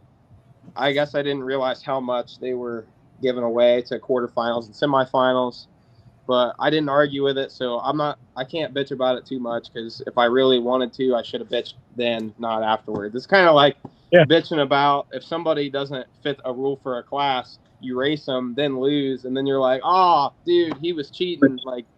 Those to the internet on Monday. Yep. So I'm not bitching. It just, I wish they would have stuck to their word and said that they were going to promote it, that they split it to 8 cars instead of saying I've won 20 grand. That's the only thing I'm complaining about. But yeah, nonetheless, I was happy to take that gangster ass trophy and chain. I'll tell you that meant more to me than the money. So yeah, that was even cool. when the chain don't fit. He got the first ever Lil Gangsters headband. Yeah. Yep. No, and man, another thing I wanted to talk about was I had no idea who was driving El Toro. I also had no idea who Corey Galletti was. I knew a couple people that were in the field that I've already raced before, but most of these people I've never raced before. I don't know these cars, and that makes it exciting. But until Jimmy Dale drew Corey, and I think it was Drag Coverage or Drag Illustrated put out a post saying, you know, big time bracket racer versus Jimmy Dale. Like, who do you got? And I was like, damn. I was like, so I started looking up Corey, and I was like, dude, this kid won the $1 million bracket race at like 17 years old. I'm like, damn. Like, how? Like, I thought that was awesome. Like, I thought it was cool. I was obviously rooting for Jimmy Dale because he's my boy, but I thought that was great for the sport to see that happen. But I had no idea who Gage was until after I won. And I'm glad I didn't, because that would have added a little bit more in the back of my head, which I don't need. But, dude, I looked him up, and I was like, whoa. I was, like, seeing all of his pictures on Facebook holding big checks, and I was like, damn. I was like, I looked him up on ChatGPT, I'm not going to lie, and he's literally, ChatGPT says he's the #1 bracket racer currently in the country. I was like, damn. It made me feel good, you know. I was like, that's wild. Insane. But Doug Cook, he was like, yeah, that kid wins more money bracket racing than he does working for me. Gage works at TBM. So, you know, he races at Bradenton a lot. So it was definitely cool to park my Strange mobile in the TBM winner circle. I'll tell you that. I planted that flag. I was happy to do that. I sent that straight to my boy Jake at Strange Farm. I said, we did it. But yeah, it's a competitive field out there, man. You feel like you're in the away team's territory. But I was just happy to get it done. I think a lot of people get wrapped up in the racer's background. But honestly, it doesn't matter. At the end of the day, stage your shit and let's race. That's all that matters. Damn, Tommy over here just laying it to it now. What? I was doing that before. Dude, that is. Hearing you talk like that is hilarious, because every time I've been around you, Tommy, like, you've just been chill, and I saw that, and you're like, yeah, put your shit in the beam. This is top bulb Tommy you're talking to. God. No. No, I definitely am more confident. Like, man, there was an interview G2K put out before we started first round, and like, I was like, well, we're here at Snowbirds. I don't know if the car is going to work. I don't know if my head's up my ass. I'm like, we're here. We're going to see if we can win first round. Like, but, you know, obviously you'll see once I get this video edited, the air was coming straight out of my ass right into my head, dude. And my helmet almost couldn't fit by the end of the night. So, Oh boy. yeah. Yeah, the confidence was through the roof. I felt like nobody could beat me. You're right. Hey, I do have something that I just seen somebody comment on. What was your guys' take on the guy that was racing the Mustang when his steering wheel came off? Dude, And so, he went down the track. Dude, I actually made a pass next to that dude in qualifying. I didn't realize till I was going through the footage. I was like, dude, I freaking made a hit next to that guy. They told me what that guy was. What up, Libby? This is going to make perfect sense after I explain this, because Tom told it to me today. That guy's a professional bull rider. So he's using one arm. He's just like, what? You know what I mean? I was kind of upset after I see the video. I'm like, why would you do that? But then after I found out he's a professional bull rider, I'm like, I get it. I'm good. Yeah, that makes sense. I just love how you can see him like give up. Like he just accepts it, but then slams the brakes and then crashes into the wall. Like, why? That's my thing. It's like, he could have saved that. Maybe just tap the brakes. Don't just. Well, it's like, boys, you got no finesse. it's like, man, I think as soon as I let go of the button, then that would have happened. I can't lie. I probably would try. Like, if I was in the finals, there's no telling, but I probably would try to ride it out for about 60 feet. And then once I realized that it ain't happening, then yeah, I maybe would have quit. But here's the problem: is today's day and age. Had he won the race like that, he would be the baddest mofo on the planet. Yeah. Like, without a doubt. Everybody would be like, that guy is a badass. But since it went wrong, everybody's like, oh my God, that guy's an idiot. So it just didn't work out in his favor. He definitely ran out of talent midway through. Like, he didn't, like that, none of that needed to happen. Like, yeah, I think though, like if it was first round or qualifying and my steering wheel comes off as soon as I let go of the button, first of all, it's not too late. I think even at the 60-foot cone, it wouldn't be too late. Just don't slam the brakes. Hell, where he was, it wasn't too late. All he had to do was just slow down. Like even if he grazed the wall, all he had to do was just slowly hit the brakes. But he just panicked. So I don't know. Oh well. How many feet of shutdown is Bradenton? Just cruise it at that point. Just tap. Just, it was going in a straight line. Hey, I'll holler at you guys later. All right, man. All right, buddy. Be happy. See ya. Breaking news. Dejo shit. Oh my God. He said breaking news. Unreal. Dude, all I'm gonna say is that's gonna be used on the internet a lot. Hey, I tell you what though, man, these nitrous cars don't want to stage first against me. It's unreal. I noticed that. Every time I get in a staging duel, I'm gonna put that meme up. I swear, dude, I think they're starting to do it because they know I have a YouTube channel and they know that like if they cause a scene, they're gonna get more screen time. I don't know, but it's unreal. The first round on Thursday or Friday, I raced this guy in a Mustang nitrous car, and he wouldn't stage first. I said, I didn't got fucking time for this. This is first round. I'm like, we gotta get this fucking show on the road. So I put my shit in the beams, and luckily he put his in right after. He wasn't trying to burn me down. He just didn't want to stage first, and that's fine. Like, just because I have a turbo car doesn't mean I have a big sign on my car that says I get to stage last. You know what I mean? Like, you just gotta deal with it. You need to stage on there on your driver's door to stage your car, bitch. Yeah, stage your shit. It's fine. It's fine. They can do whatever they want. I used to think actually that a nitrous car was the best car for Lil Gangsters, but I don't think it is anymore. I think a turbo car is a little bit better. I'm trying to figure it out. I think nitrous cars pick up too much at nighttime. Also, nitrous cars have a hell of a lot harder time when you run them into a traction control curve. Like, a turbo car doesn't really care. It might make a little bit more boost, but that's what the wastegate's for. But like a nitrous car, you run it hard into the curve, like that's kind of hard on shit. Like you got a 400 shot of nitrous in that thing, like especially if it's a nitrous small block, where you gotta really to go 530s, like you gotta spray the dog shit out of it. So most of these guys have nitrous big blocks, and they get real sensitive to air, so they're not as consistent. At least and it's a huge tell. Like I'll be racing a nitrous car, and like they shoot out of the beams. Like the guy I raced first round, he's like on the bumper at 200 feet. I'm like, that motherfucker's breaking out. I'm like, I'm on the scramble and not catching him. I'm like, that dude is going like he's only a 490 pass. I'm like, so I split his wig at the mile an hour cone and he was done for. But yeah, I don't know. There's such a huge tell though with the nitrous cars. Just from my experience so far, like they always try to break out when the air swings. Mm-hmm.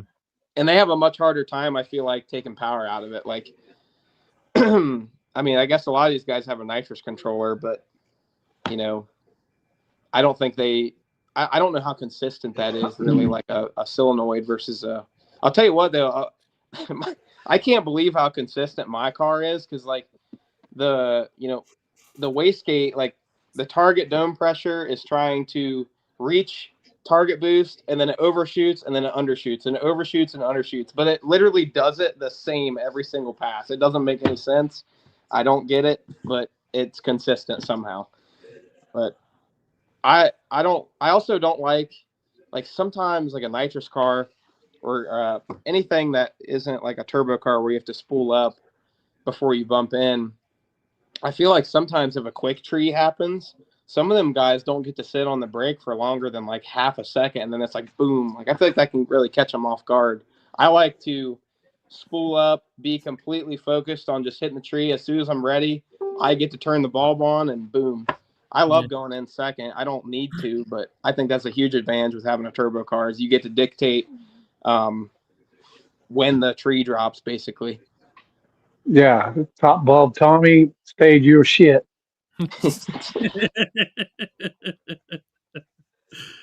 The other thing too is like a turbo car is just you don't like a nitrous car. Like I said, you got to really lean on your shit to run 530s, and a lot of them don't mile an hour, so they have to 60 foot, which is a huge advantage for me. Like I don't have to 60 foot hard Really? to go 530. Yeah, I mean, the worst comes to worst, you can just roll that shit out the back. Yeah, go ahead, guys. I ain't got to murder my shit out the hole and make it run this number. We're good. Yeah, I think it makes the car really reliable. You're not worrying about, like, I'm only running it on like 25 pounds of boost at the top end of the track for a few seconds. Like, if I only leave it on 8 pounds of boost, it's like the car will just repeat every time. I'm not hard on it. I'm not worried about breaking shit. So that's the best way to go about it. Jesus. How many people are watching this deal? 500. No, it says. So 100 people are going to learn all my secrets. Like, then you got Andy. Yeah. 530 at 175 mile per hour is fun. You'd have to go like a 170, 60 foot probably.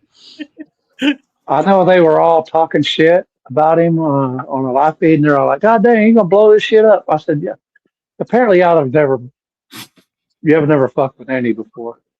Look, I don't call him Smokey Joe for nothing. Look, I love Andy to death. The last time I was at Shady Side and I rode the top end on my scooter, I still found a piece of his intake. That doesn't surprise. I found some on the big end of the track in Abilene too. Chunks of aluminum. I like my buddy Andy though, man. He don't care. He just sends it. Yeah, he's a good guy. He just wants to race. All he wants to do. You couldn't teach him. I can't. Hi guys. Hey Mike. Howdy, Mike. Tommy was talking, so I didn't want to cut him off. Congratulations, I Tommy. talk a lot. I'm sorry. Tommy That's all was good. talking about how to chat GPT and set up all his stuff. Mike came on and said, "Oh, wait till that next Lil Gangsters race." Oh fuck Came yeah, on we're and going on coming out of ChatGPT. retirement. I can't even run a ChatGPT 530, tune-up. so I'm not really worried about it. We run the 650 index. He was telling us earlier they're calling him a puppy kicker, and I was like, "Have they not met Mike?" Tommy, you racing True Street this year, or are you sticking with index stuff? Oh, now there's a good question. That is the question. Yeah, I don't Both know. of I them got probably. a car on the 85 still. And it's here's not the on problem. the 85 now? No, it's on methanol now. It's always been on methanol. Gotcha. So yeah. The problem is I'm realizing that I will win more money racing Lil Gangsters than I ever will heads up racing. And I'm like, do I really want to mess up what I have? I mean, I'm sure I could get another 530 tune up. It would just take some testing, but man, when you got a car like what I got right now and such a system down and consistency, it's like I don't even want to change anything. Like I'm kind of scared to. But I think I'm definitely not going to be running small tire. Like I'd have to put a wing on, and I'd rather shit my hands and clap than put a wing on my car. So I don't know what I'm gonna do. I'm just gonna go bracket racing probably. You know, I'm gonna go to my local. I'm gonna go to trails and run in their point series all year. I'm gonna run Super Pro. I'm gonna go beat some dragsters. Do you think Little Gangsters is your thing now? Like that's what you honestly want to do? Not forever. No. If I had all the money in the world, I'd be trying to run what Billy's doing, but it doesn't. Like I don't have that money yet. I'm just not there. Like I don't even have my own truck. I don't even have my own trailer. So you got to think if I have to have a competitive small tire car, that shit's getting pushed to the lanes. I don't even have a crew guy. I got Allison and she's got to film, but she can't. You know, she could probably line me up and push me up the lanes, but then the video is going to suffer. Like I got a lot of shit I got to figure out once I got to get, if I want to get to small tire territory again. So I'm just not there yet, but one day I want to be. But also it's kind of good to sit back and kind of see where the rules are going to go if I was going to build a car. Obviously, it's always going to be 28-10-5 steel roof quarters and that deal, but I don't think anybody's going to ban the wings, unfortunately. It's just not going to happen. We're just into that next chapter of small tire bullshit, and it is what it is. But I really like radio racing right now, so that's kind of been my focus. But that's kind of hard on parts, and I'm not exactly competitive in that either. Them guys are going super fast. Like the Falcon's only got a damn 850 cage in it. Like it's not really ready to go faster than 470s, which is all I've been so far. So I don't know. I would definitely rather have just a new car rather than repurposing my car. I'm just not there yet. If Jimmy didn't split away all my money, maybe I could have bought a roller, but we ain't there yet. Yeah, what happened? I caught some of that, but I logged in after that. So how much did you actually take home out of all that? $9,000. What? How did 9 out of 20? 9 out of 20, son. Oh, Jimmy Dale fucking roped you good, boy. Yeah, he did. He's fucking Jimmy Splits for now on. Holy shit. How do you end up with $9,000 out of 20? Yeah, they split down to 8 cars. They gave the 4 people that lost in the quarterfinals $1,000, and then the 2 semifinalists that lost $2,500. God damn. So the finalists were left with $12,000, and I said it earlier, but the problem with that is the guy that I like to do an 80-20 or 70-30 split. So at 80-20, the guy that loses in the finals gets less than the guy that won or lost in the semifinals. But then if you do 70-30, the winner gets half of the original pot. So it's a big problem.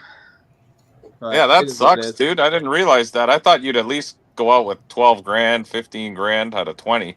I mean, that's still nice. I always split. I always split. I don't have a problem with splitting. He just gave away too much, and he'll even admit it. He gave away too much. But why was he in charge of the split? Isn't that up to the drivers? Yeah, so they did call everybody and ask, but everyone was ready to split because I think everybody was scared of. Yeah, no shit. I'd be willing to split too if I knew you were in the finals. I honestly think that Jimmy Dale felt like he squeaked by versus Corey Galletti and wanted to make sure that he's like, I didn't just beat Corey and not win money. I think that's the way he felt. And so he wanted to get his bit, which is fine. And then I think everybody else that obviously felt like they didn't have a chance to win. If you're not feeling like that, yeah, I want to split at 8 cars. Hell yeah, give me $1,000. Like most of them, anybody that was local in Florida, you didn't even spend $1,000 to get to the track. Like, I don't know. So that's kind of shitty, buddy. Oh, I mean, it's okay. I'm not that. I don't like to be greedy or nothing. I mean, $9,000's a great payday for a $300 buy-in. It's not bad, I guess. But no, absolutely, no complaining about that. But I mean, if you work through all those cars, I don't know. Yeah. Well, I don't know if I'd be down to agree with that. Yeah. Like I said earlier, I felt like the only reason it bothers me is because they said they wanted to do it for the purpose of getting more people to enter the class. If your average Joe guys knew that we're splitting at 8 cars, they would be more likely to enter the class because a guy might be able to feel like he can go 4 rounds and get in the money, which I can understand. But they have not promoted that a single time. They just keep saying I won $20,000. So I just think they did it just to get in the money. That's all. It wasn't for their intended purpose, which if they would have just admitted that it was because they wanted to get in the money and not bullshit me and say it was to get more cars in the class, when we all know that's not a problem getting cars into the class. You know, it is what it is. But no, I think that's what attracts people is they're like, oh my God, I can win $20,000. That's why you go in that class.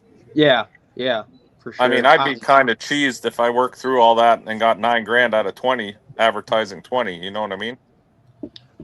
Yeah, I think a lot of people. I'm not. Again, I don't want to drag Jimmy and pull him through the mud. That's not what I'm doing. I think that they even admitted that, like after the night was over, they realized that they gave away too much, and they fully admitted it. They're like, yeah, we should have chopped it up a little bit different. Yeah, it is what it is, man. I'm happy I got that damn trophy. That's all. Yeah, no, that trophy's badass. Yeah. It does suck though. I could use the money. I'm trying to save up for a truck, like I said, and I'm getting there. Alice and I are getting there. I'm tired of doing these damn ads on our YouTube channel, our cringy ads. I'm like, I always said, like, if we win, then I'll put no ads on the video, which I'm going to stick to. So this Snowbirds video, we're not going to do any ads. I'll probably monetize it on YouTube, but that's all. I'm not going to do like a Factor ad or Brunt ad. So, stick to my word, I guess. Yeah. Tommy's in the Little Gangsters deal for the Christmas tree race this year. Hell yeah. I'm going to put a Christmas tree on my car somehow. I haven't figured that out yet. How are we getting it down there is the question. Are we just going to go buy a tree? Oh, yeah. We'll buy a tree down there. There's lots at Walmart. Yep. I got to buy a little inverter and everything, too. We're going to do a Christmas story theme. So I'm going to wear a pink bunny costume. And then whoever's lining me up will probably wear a pink bunny costume. And then I'm going to try and figure out how to get a leg lamp inside the car lit up. That's awesome. That's the plan. Just get one of those Jackery boxes and strap it down. Well, so I was just getting ready to say, so that box that we used in Billy's car last year or this year is still in the garage. All it needs is an AC outlet plug for it to charge. Okay. So, well, he can figure that out because that's his own one. I'm just going to probably go get my own because he's going to need one too because he's in the invite only deal. That's right. Oh, Harbor Freight or Amazon. That's the one that we have is the Predator. That's that we used last year. We lost the charger for it. Yeah, I'm glad y'all said that because I'm gonna message Houston. Like, hey, have you thought about this yet, or is we just winging it when we get there? It worked really well because all we did was literally we bungeed it to the roll cage on the passenger side, and we didn't charge it at all that whole night. So like it lasted all night. They're pretty serious about that deal. It has to be completely lit throughout first round, and if the Christmas tree turns off, you get disqualified. All right. So it's a serious deal. It's very serious. That kind of do. But that race is $10,000 to win for Lil Gangsters. So that means I'll get approximately 3. Or 1,500, I was gonna say. Yeah. I am not wearing a pink suit. Yeah. Sounds like you are. Wait a minute. You'll dress up as a woman or a stripper, but you won't dress up as a pink bunny? That don't make no sense. That don't make no sense. I heard it wasn't a stripper. It was somebody else. Unreal. Floyd, I'm just going to bring a Jackery box just in case. Oh, Chris, guess what? I had a major fuck up. So we obviously brought all the cameras down with us. Like we drove everything down, but I didn't want to bring the cameras back to TSA, so I just took all the memory cards out of the camera, or out of all the cameras. So we had like 5 GoPros, a Sony, the Canon, and a couple other things. And Allison was having a memory card problem on Thursday, and because Billy, he's been using the Canon for his stuff that he's been doing, and he switched the Canon to 4K, which I never film in 4K, but Allison was having problems with it, and the memory card wasn't working. So she stuck in another memory card and put it on 1080, and it started working again. Mm-hmm. Well, she didn't tell me that she put a second memory card in the camera, and I did not realize. So I get all the memory cards out of the camera, put them in my box, and to fly home with them all so I can edit it at home. And I did not. Oh, Allison's texting me. She's pissed. It wasn't Allison's fault. Oh, Billy put the card in. Okay, she's correcting me on site right now.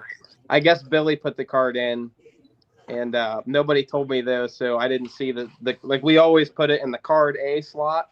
Well, so now all the Canon footage that Allison took throughout the whole week is in Florida. So, Oh boy, because it was in the B slot. Oh No, there was a card in the B slot. It fucking happens. It definitely happens. It's unfortunate. Fortunately, though, Tess and Tony were there, and she was filming, so she got all the race coverage. But we're missing some recaps and stuff, some pretty good ones, which sucks. I got to get this video up by Thursday because we're leaving Thursday morning for PRI. So I'm just gonna have to make do with what I got. It sucks. I feel bad because Allison filmed all week for nothing. Like, it hurts our souls so bad, but it is what it is. I bumped mine into 4K just to mess with it, and I learned don't shoot 4K with that camera unless you got some serious shit in there. Yeah. I never film in 4K. Most people don't even have. I don't even think phones can watch videos in true 4K. Mm-mm. Most people's TV, which I think the statistics on our channel is like 60% of people actually watch. Maybe it's 40% watch on their TV. It's like almost half. And most people's TVs can't even freaking do true 4K. So it's like, what's the point? You're just making it harder to edit and download and all the other bullshit. Chris, the greatest fan submissions, 2 of the best just came through, and I just forwarded them. Oh my God almighty. Are you fucking serious? Fan submissions. Oh, all right. Well, we're going to play the first one here, and this one's not as bad. It's still good, though. What the hell is that? Unreal. No. Oh no, the next one is perfect. Oops. Wrong way. There we go. That thing has a massive camel toe. Yeah, we're way like up to a the belly deranged Easter bunny. Oh my. Good God. Poor guy. I had to take my jacket off. That was so hot. Unbelievable. Good goodness gracious. Oh, man. 5 feet cold on the tree. That's Top Bulb Tommy. Stage your shit. I'm going to tell you right now, if you don't have a Stage Your Shit Top Bulb Tommy shirt out, I'm going to be disappointed. I'm going to put a sticker on my car that says Stage Your Shit. That's funny. But then that's going to entice people to get more staging duels. What's hilarious, though, is like I have like a 20-gallon fuel cell. Car does not run hot at all. Does not affect me one bit to sit there for 20 minutes in a staging duel. But like a nitrous car on race gas with like a 5-gallon cell will try and stage duel with me. I'm like, what are you doing? So do you always wait for them to go in first? Is that the issue? Yeah, nitrous cars never want to stage first versus me. And how about turbo cars? We always just go in at like the same time. Like as soon as I hear them spool, or as soon as they hear me spool, we just go in.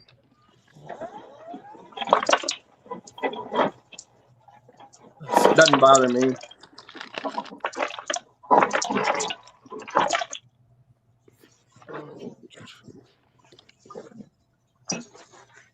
Well, Tommy, will those white doors work for your OBS?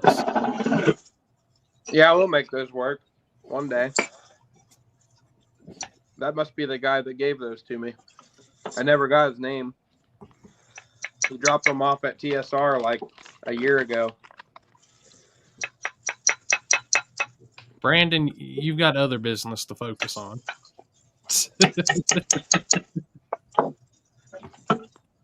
Oh, I don't even want to hear that. That was my last thing of 26s I'm talking about until February. So Nick said that was him that dropped the doors off. Tanner forgot them after PRI. Oh, shocker. Well, thank you. I appreciate it. Those are way nicer than the doors that are on my truck. But they're not going to be because I'm going to take a whole saw to them one day. Because we got to get some weight out of that heavy bitch. Let's see. Floyd said, Tommy, Shane Fitz said, you better not flicker that top bulb. Stage your shit.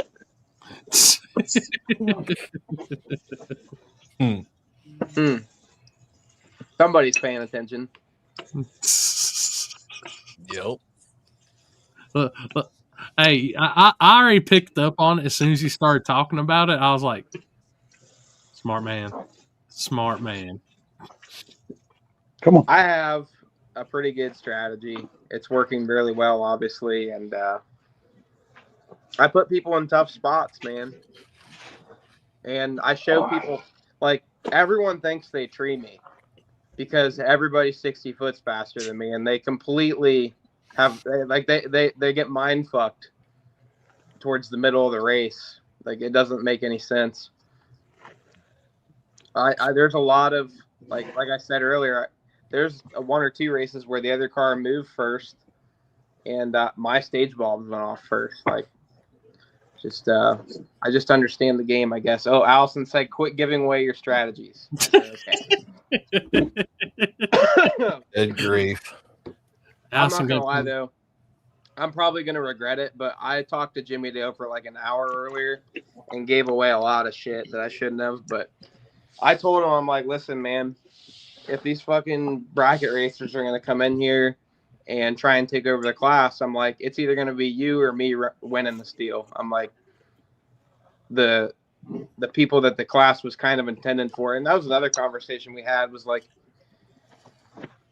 this class in its prime was really intended for like your really rough tracks like Yellow Belly, where it's like kind of challenging Chicken and rice to go 530s.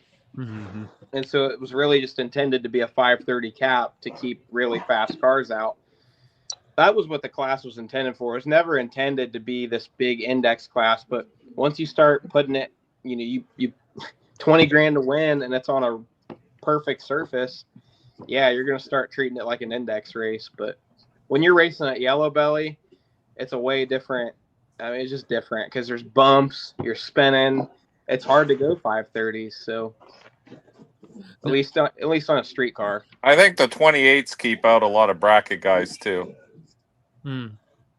Yeah, a lot of bracket cars have, 35 freaking inch wide slicks. Like, it's ridiculous.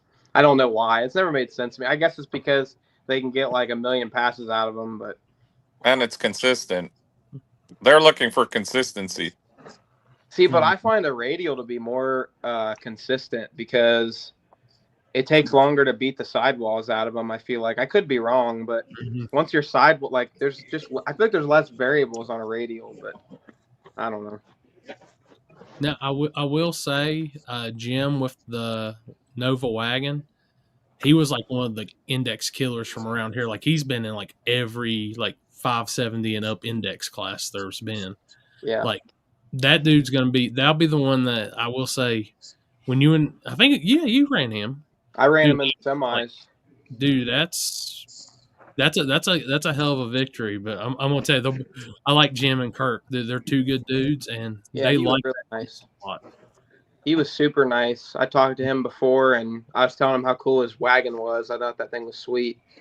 But yeah, I mean, I think obviously he'll even admit he broke out. The car ran too fast, and that's what I'm seeing happens a lot with the nitrous big block combination, is they pick up a lot at night.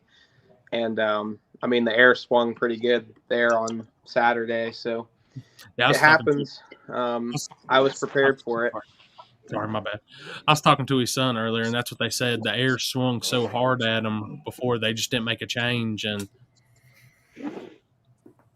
yep. I had a question. He was the only one that left almost even with me, pretty much even with me on the lights. Everyone else I treed, but he was on the light with me.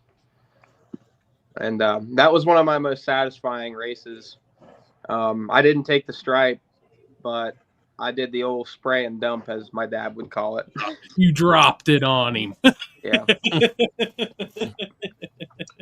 Yeah. No, those are the most satisfying races to win, because you genuinely feel like you outsmarted the other guy. Because had I not you can't let him back into you, because if he's breaking out, you don't want to give him any room to back into you. So you got to kind of close it up, but then you got to get rid of what you just gained, basically. I'm trying to say everything in terms most of these people that are going to watch these videos are going to see what I'm doing. Like, there's no secrets, I guess. They're going to get an idea. Yeah. Yeah. There's no secrets once I upload the video, I guess.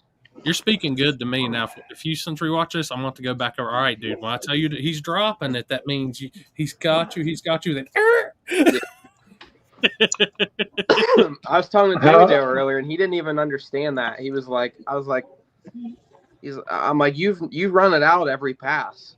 He's like, yeah. I'm like, people realize that, and they're going to use that against you. I'm like, you got to switch it up, do something. And I guess he has been, but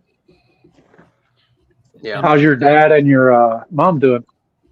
They're good, man. My dad's at PRI already. He got the 55 in the booth, at the Melling booth. Car is absolutely gorgeous. I can't wait to go there and hang out with everybody and that kind of thing. I've missed PRI. I don't think 2 years. I think I missed PRI last year, which is okay. I don't like going to PRI every year. I almost like going every other. I love hanging out with my friends, but I feel like every 2 years is nice because everything's a little bit more refreshing. You see a little bit more new stuff. But yeah, maybe I'll get Miss Vicky to send me some what are them things called with the peanut butter covers, chocolate covers, Buck something? Buckeyes. Man, I had a dream about some things the other night. I woke up and I was like, I gotta make me some peanut butter and chocolate. Yeah, my mom makes Buckeyes that's like we're Ohio State fan. Well, I mean, obviously that's I don't even know what the hell you call it. I don't know why. I don't understand it. I guess because we have Buckeye trees. I have no idea. But obviously, we're college football fans, and Brutus the Buckeye is our freaking mascot. So it's our deal. We make Buckeyes on Ohio State games. Well, what is a Buckeye though? The actual thing. I guess it's like a nut, but it's not edible. Yeah. Oh, okay. It's just like a nut that grows on a tree. I think it's like useless. Dude, my mom. I listened to a bunch of about whenever I used to travel. I used to get I listened to podcasts, and there's one out of Columbus, Ohio, that some guy went to the bar and then just totally disappeared, and they ain't never seen him since.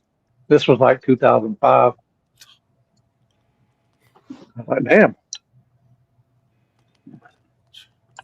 Nah, my mom's a Buckeye fan, and it's been a sore subject around her this week. So, yeah, we lost to Indiana. Oh, dude, Mike got a lot better looking. It looks like. Yeah, looks like it.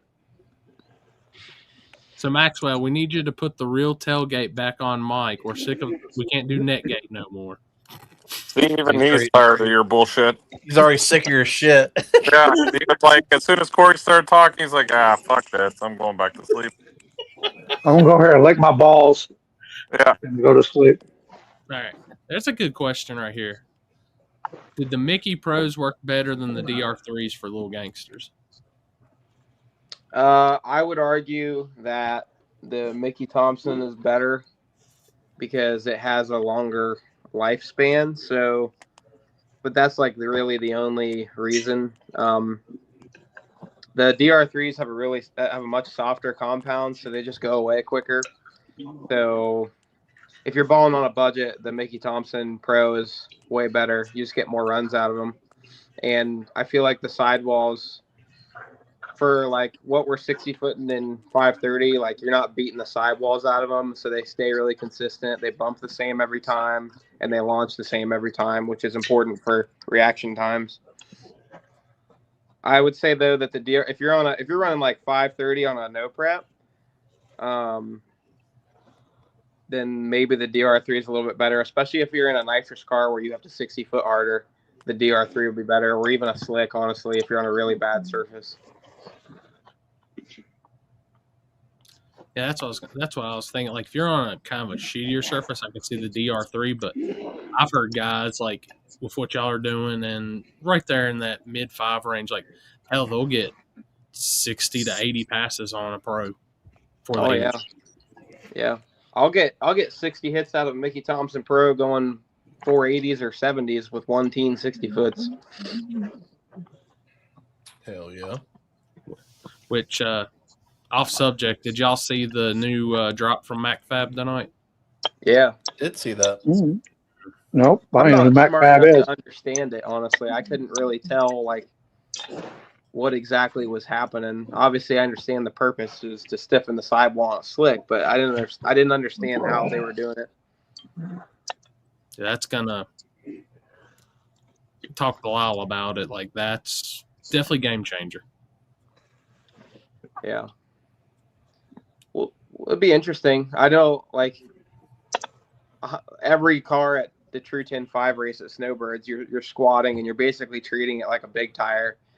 You're just trying to almost give it some wheel speed so it'll stay round and it doesn't shake like like big tires do. You almost want to spin them, and that's what all them guys are doing.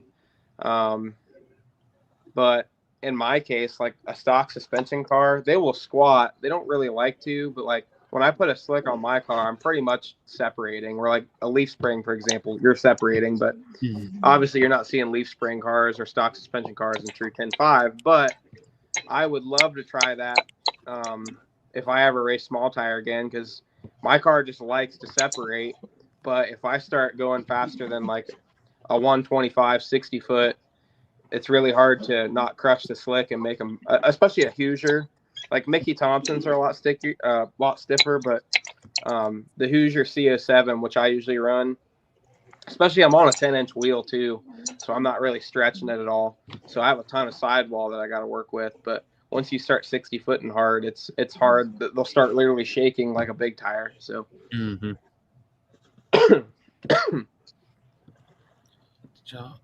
Yeah, I'm almost 100% sure. Yeah, I almost want to try DR3s at a small tire race, like a slick race. I think my car, just because it separates so hard, I think it would do better than a slick. Andy, my car. Yeah, I noticed that, Andy, at King of the South last year, your car was separating on the slick. Which, I always go back to that final round and you see that picture. Lyle's radial separated up in the air. Larry's squatting down. It's like, so which is the best way, Because for years, I'll tell you right now, I would never thought I'd see people separating on a slick that hard. Yeah. I think it works really well on no prep, and like asphalt separating on a slick works really well. Like in a stock suspension Mustang.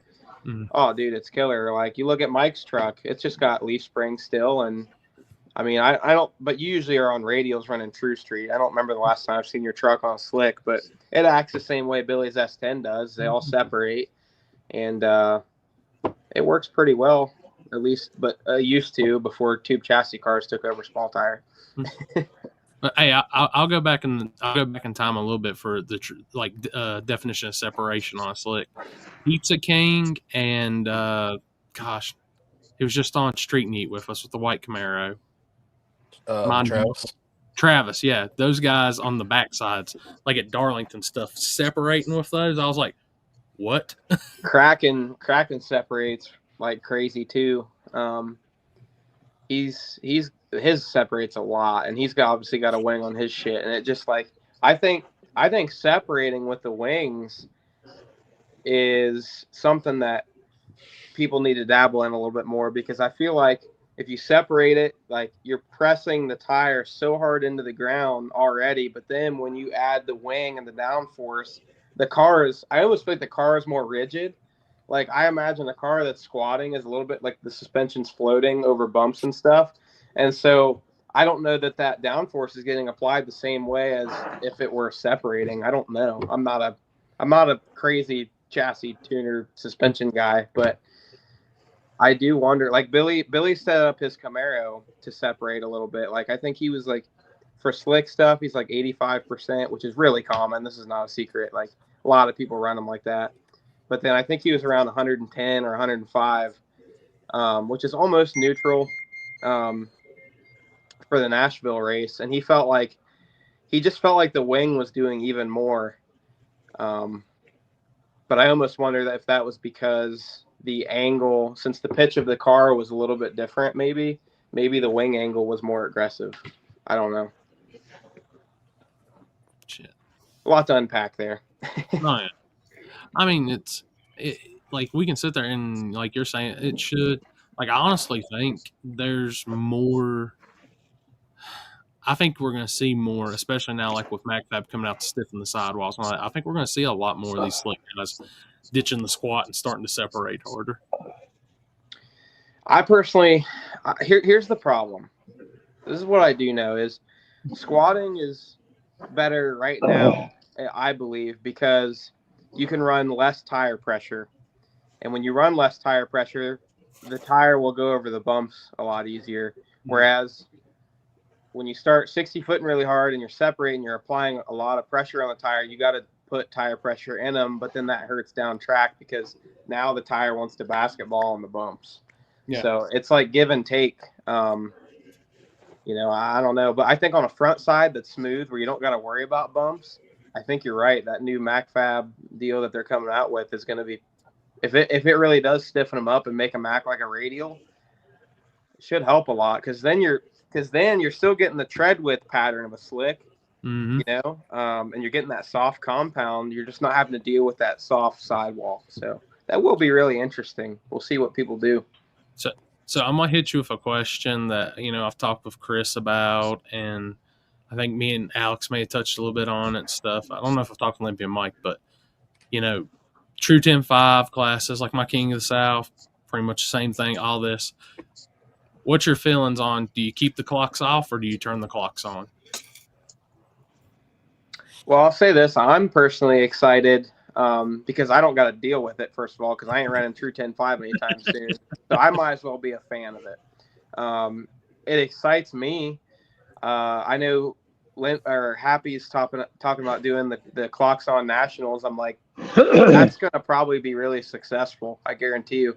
Whether it's successful once and then dies or not, I don't know. But I feel like as a racer, if I know I got something good, I would want to almost show it off for the attention, like go to that Clocks On race and show everybody that I'm a bad mofo.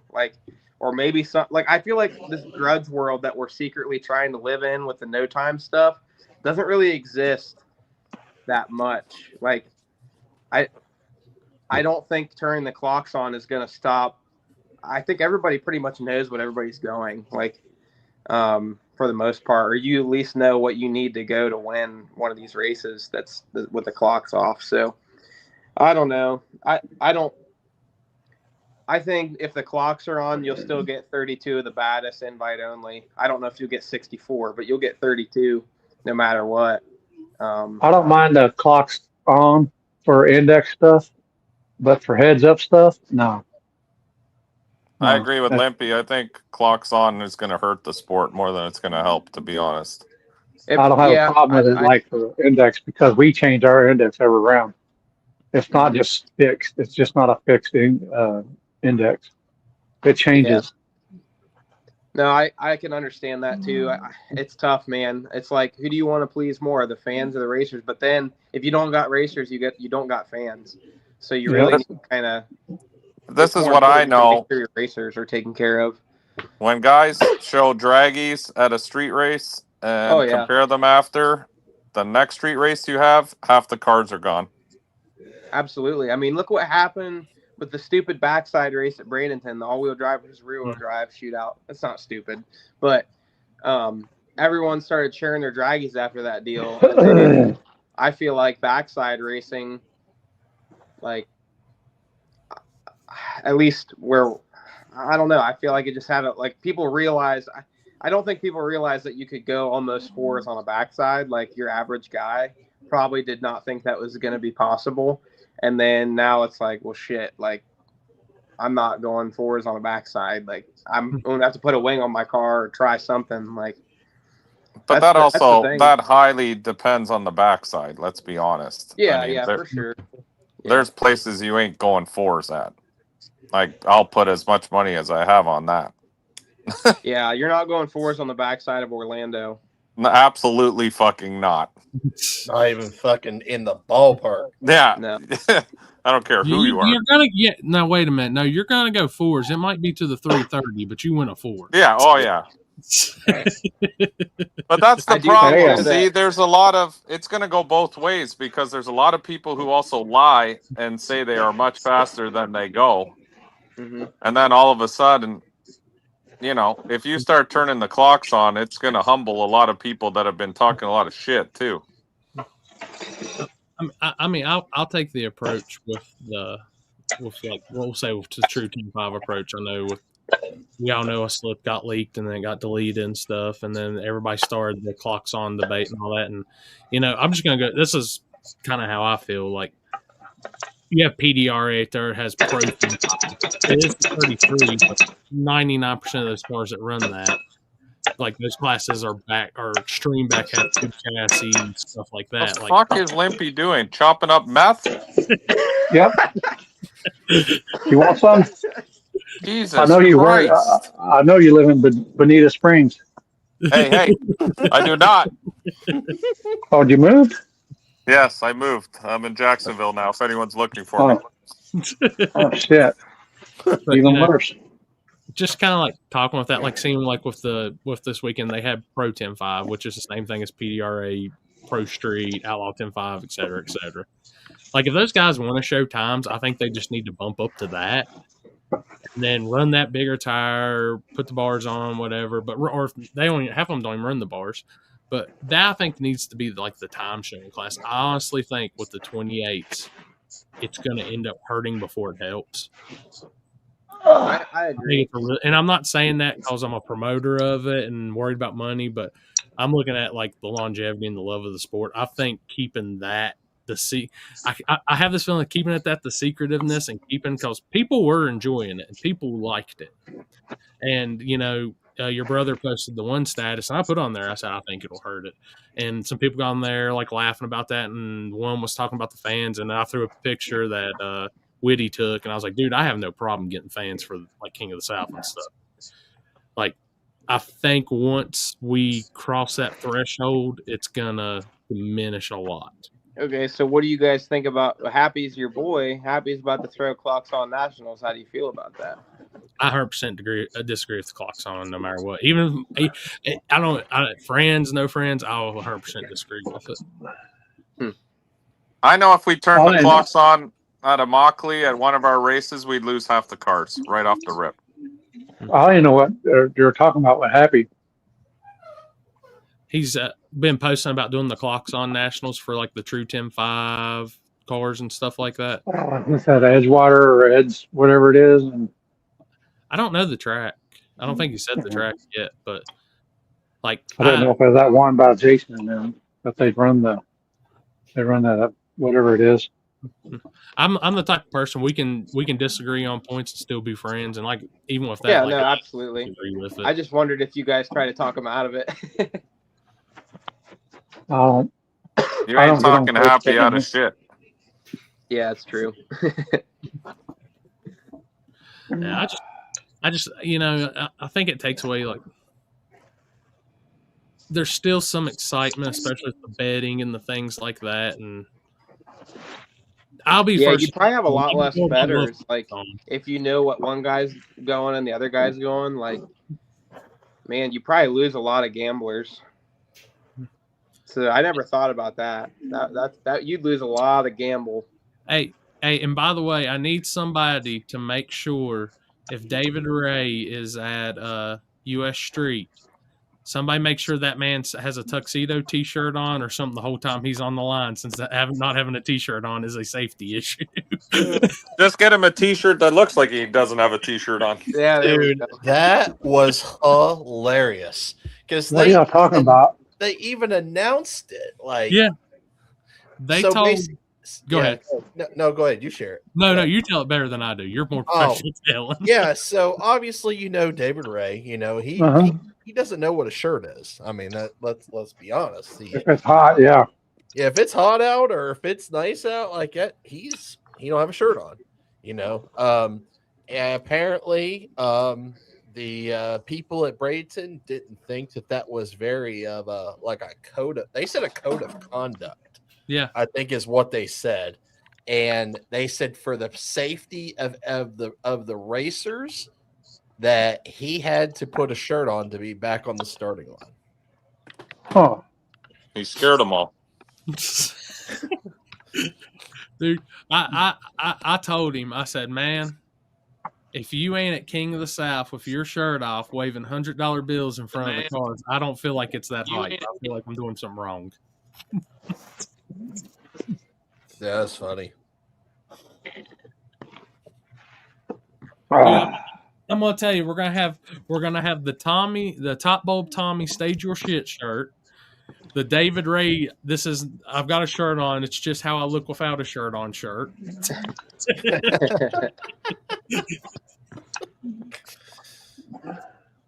Oh, that's funny. But, no, I mean, it's just like, I was like, and, I like Wes and all those guys. I have nothing bad to say about them, but I'm going to say this, like, there is small tire culture. And if you guys want the small tire culture, and I understand it's on a professional area, if you want that feel at your event, if you want the small tire, like, let that culture come in. I think it's cool as shit to have. Like I said, look at King of the South, man. We had people. It wasn't out of hand. It wasn't crazy. It was hype. It was good feeling environment. I mean, Here we go again. Corey's dry fucking bragging. Here we go. Dry promoting. Hey, I done heard Top Bulb Tommy is supposedly making an appearance. I can't at Shady Side this year. I can't say why. See? But he's making there it is. Sounds like there's a Lil Gangsters class. Or, if it's not called that, then it's probably something else. Safe to say Tommy's going to be at every Little Gangsters race because he's been on a fucking roll with it. I don't know why he wouldn't be. I know it. Trust me, if I had the money to build a freaking real small tire car, that's what I'd be chasing. Quit splitting with Tom and you will. Yeah. Facts. There can only be one Tom, and it's Top Bulb. And I've known Tom since he was fucking shit and green. And he's been the same forever. I saw. I was kind of jealous. I saw they had it was a 750 class at Bradenton this weekend. I said, man, I should have drove my car down the week before and went down there and then raced that following weekend. No, you didn't. Let me tell you what. These big races, dude. The index guys, they're there. They're there to keep the track warm at the later rounds and to literally, they do not care about 650 and 750 index. They will hot lap your ass. They'll make you run at 8 in the morning and we'll see you again at midnight. Yeah, they're gonna run you at 8 in the morning, and they're gonna run you the last 4 rounds at midnight, back to back. So dude, that's probably one of the hardest classes to run because you're just sitting around all weekend, just fucking miserable. Yeah, it sucks. You thought you were running index, but you're really running the grill that weekend. Yeah, you're running the grill.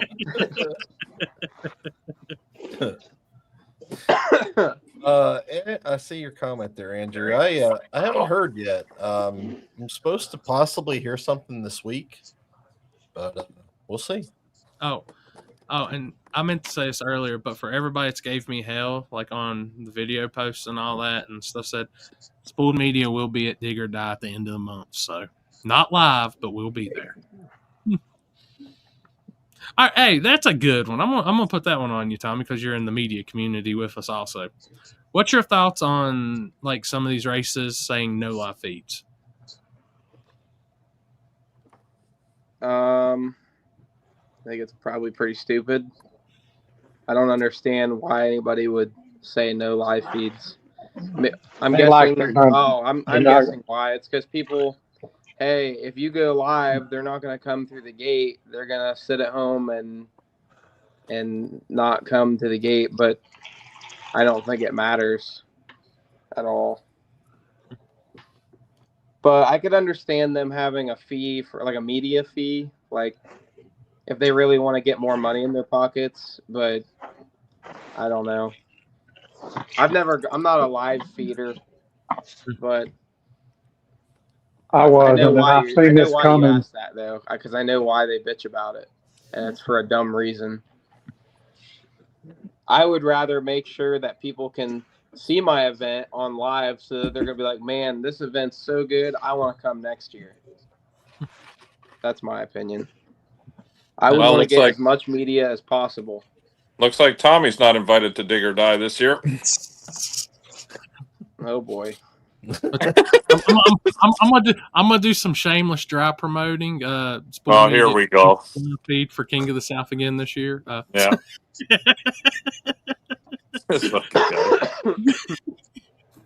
I think if somebody's worried about people getting in the gate, like they're looking under rocks for reasons why don't we have spectators? And it's like, we're gonna point the finger at the live feed guys. Yeah, they're always pointing everywhere else but themselves.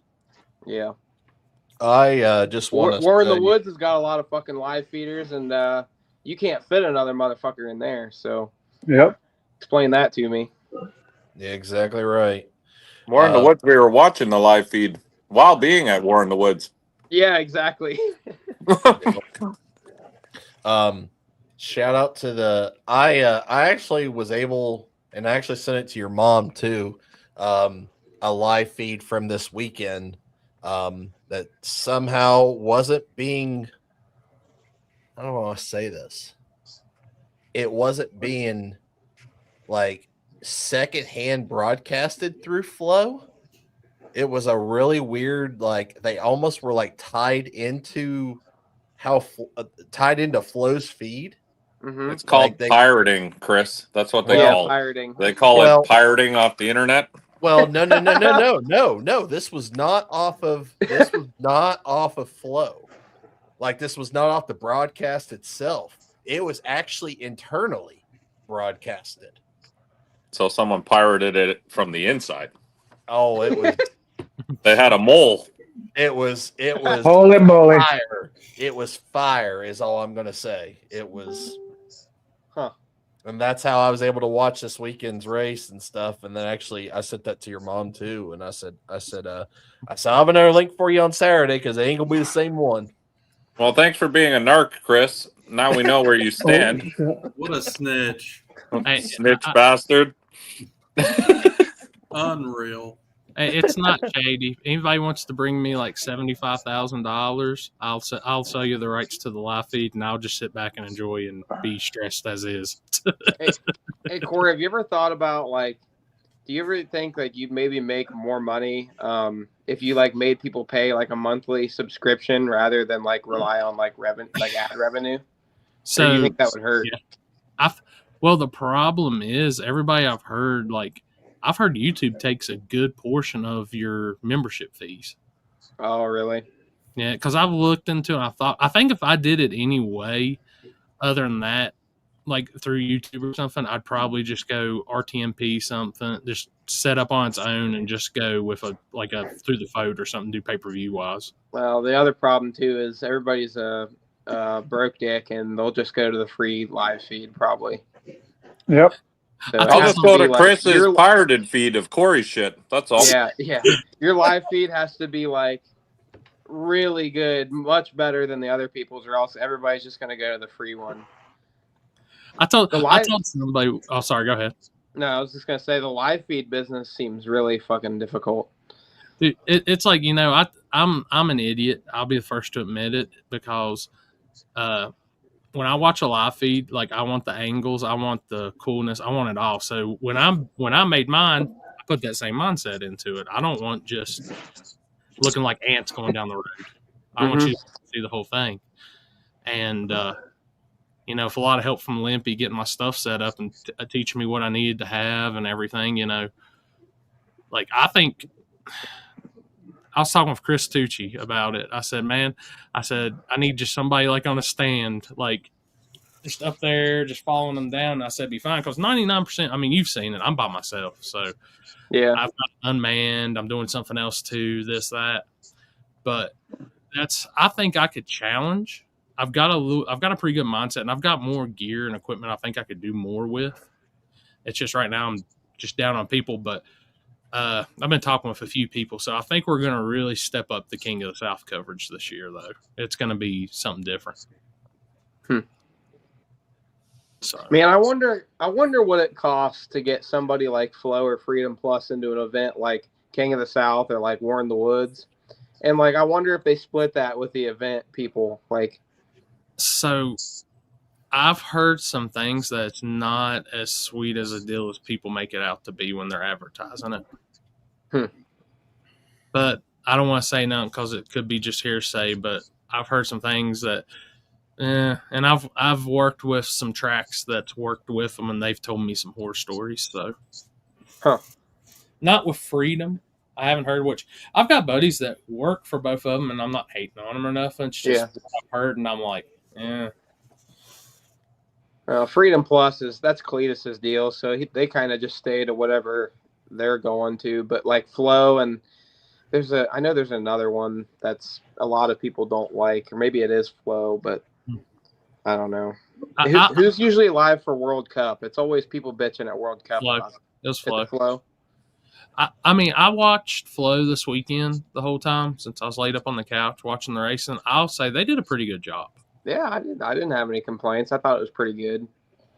It's just some of the stuff I've heard, like when the relation of the business and them doing it, it's kind of like, And I've always been the type too that's like, I want to try to keep it free to where I'll put it this way, like King. God, Mike's gonna hate on me again. But King of the South, Here we go. Nobody, I couldn't let another soul in that place. Yeah.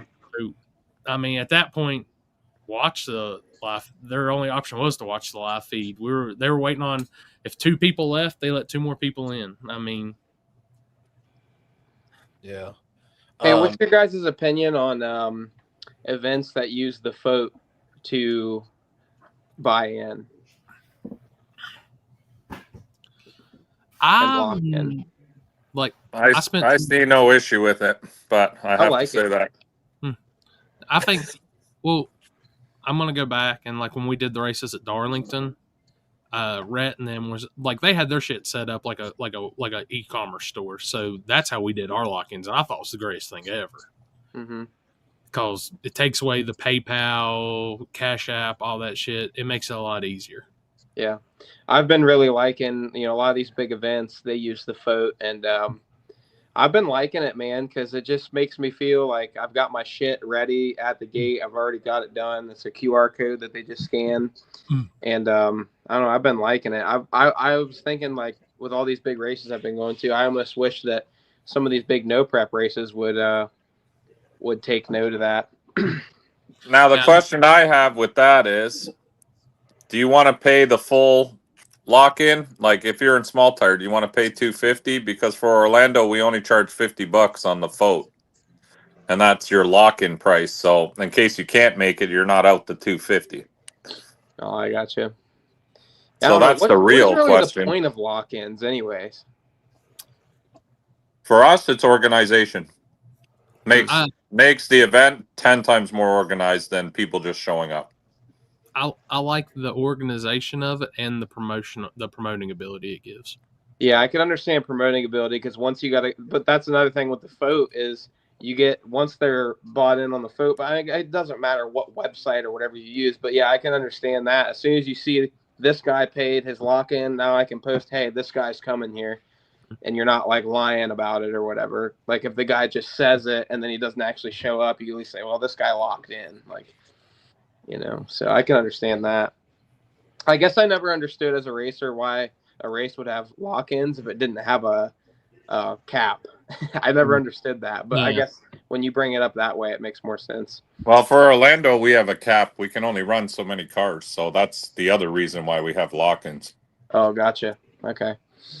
I mean, was that event on the float, Mike? Yeah, it's on the float, but we only charge the $50 to lock in your thing in case you can't make it. Like some things, like any of that stuff at Bradenton, you're paying for the full ticket. So if it's Little Gangsters, it's $400. What about all the front wheel drive guys? Did a bunch of them show up and not have a spot? For Orlando, yeah, they always do Yeah. that. But we told them though, we said if you don't buy your ticket online, like lock your spot in, it's too bad. And this time we actually carried through with it. Did they listen? Yeah. This time they did, because there's only so many cars. Like the event ran till 2 a.m. already, so we can't do more cars than that. Like we'll be there till fucking 4 a.m. I have no interest in that. You just worry about getting Clint paid. And that's about it. Well, more cars is not always better. Like some people think they have to have 300 cars on the property. That doesn't make a better event. It just drags it out longer. You want to hear something crazy though? Is obviously this is a national event track like at Bradenton, but they have one of the best programs. But they had 84 pro mods and a grand total of, I want to say, 300 to 350 cars, I think is what they were saying. And even with the rain and the schedule getting squished together, we were finished Saturday night at like 8 or 9 o'clock. It was perfect. And they had jet car shows too. They had a jet car show at 4 and 8, and everything was like smooth as butter. So I was like, damn, this is nice getting to finish racing at like 9 o'clock. I get to go out to eat. Like everything's still open. But you start right in the morning, right? Yep. They got pro mods running out there at 10 a.m. Yeah, that's what I mean. If you start, the problem is, at least down here, not a lot of people want to sit outside in the sun all day. I mean, Bradenton is different because that's like a national event and it's like a big ordeal. But if you're hosting just a regular no prep, people don't want to sit out in the sun. Like we tried doing one at early in the morning, and that's all we got was complaints. Oh, we're sitting out here baking all day. Like complaints from racers or spectators? No, spectators, not from racers. Racers don't care. Racers love that shit because if you're slow like me, you're like, the fucking track is slow. Let's go. All the fast shit's gonna spin on the greasy track. Hey, your shit. That's the no prep guy. Like, come on, sunlight. Yeah. Yep. Well, guys, we're getting close to that wrap up point. We got a few minutes left. Tommy, anybody you want to thank? Anything? Mike's open to you right now. Yeah. I want to thank Allison. Obviously, she's my number one supporter. I want to thank my parents for staying home on this trip. Everybody's like, where's your parents? Why aren't they here? And I'm like, man, they're at home supporting in the best way they can. And that's by, I got a dog and like the dog can't just stay at home by itself. So they're watching the dog and they're watching Wyatt, and I can't have, I got to have Billy there for help, and he can't be there if they don't watch Wyatt. So it's like, it's kind of a whole, like we have a whole system and it takes a whole team. But I thank Tony and Tess for being there this weekend. They helped film. Like I said, we lost all that memory card footage, but Tess was there to film. So thankfully I'll still be able to have a video. I wrote out a whole thank you post on my Gen 2 garage, and I could just pull that up. So I'm not just shooting from the hip here. Because, I'm really bad at shooting from the hip. Don't forget Chris for being Chris. Yeah. Yeah, thank you, Chris, for being Chris. I have nothing to do with this. He was more freaking Kenny, man. Kenny wouldn't get in the damn winner circle photos. He's like all shy. I'm like, Kenny, what the hell are you doing? Fucking Kenny Powers. He just wants to sit in the corner and smoke a cigarette, but he was there helping. I wish I could have been there, but I know it. I guess if we're thanking sponsors, thank you to 10 Soldier Race Cars, Jason and Brad. Like I said, we had a men's group on Monday that started the trip out on the right foot. Brad shared his story, and it was an awesome story. That just started the whole trip on the right foot, man. Every time I leave 10 Soldier, I feel like I'm bound for glory, I feel like I feel refreshed. So amen.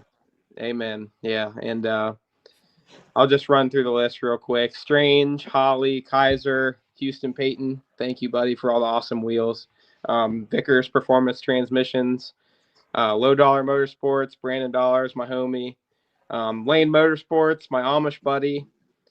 Perfect Converter, Precision Turbo, and Mike Lau Racing Engines.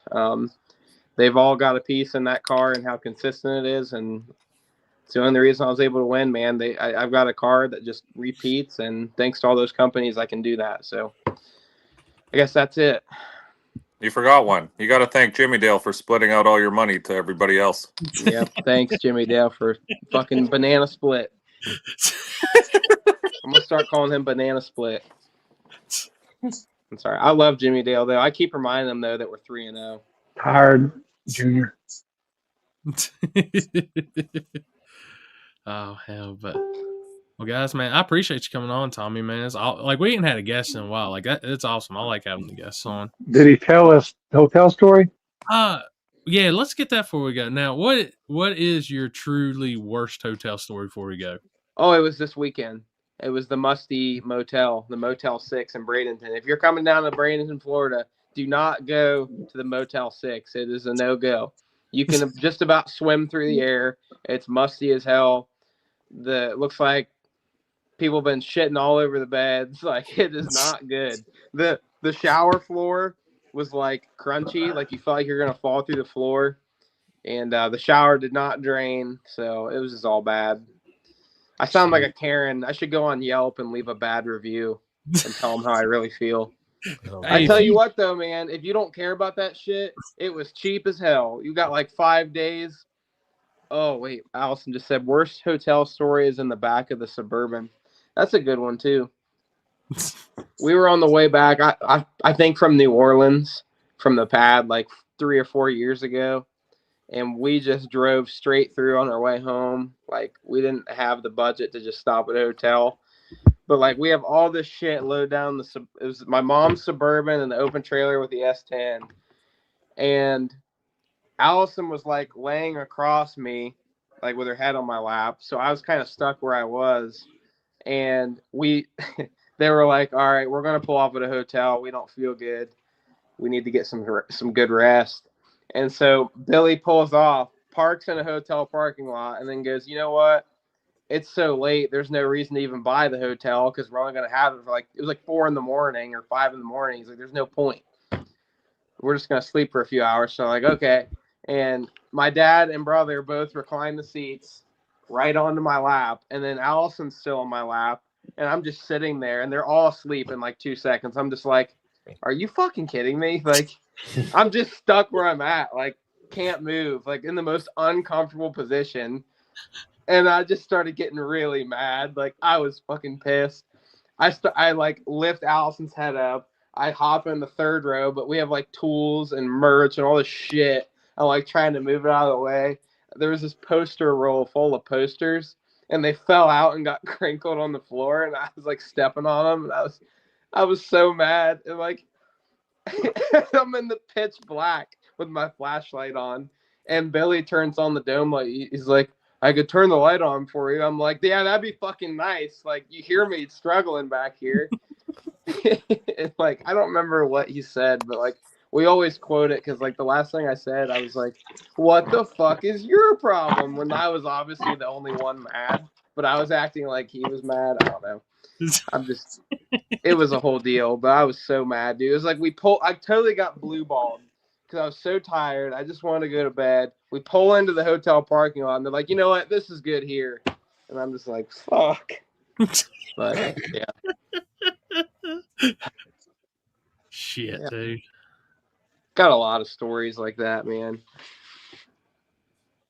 We've been through some shit.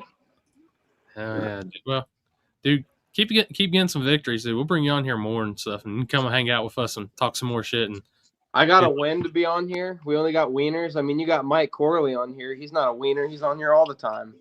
Dude, he paid me off in Canadian. I can't believe this motherfucker just threw me under the bus like that.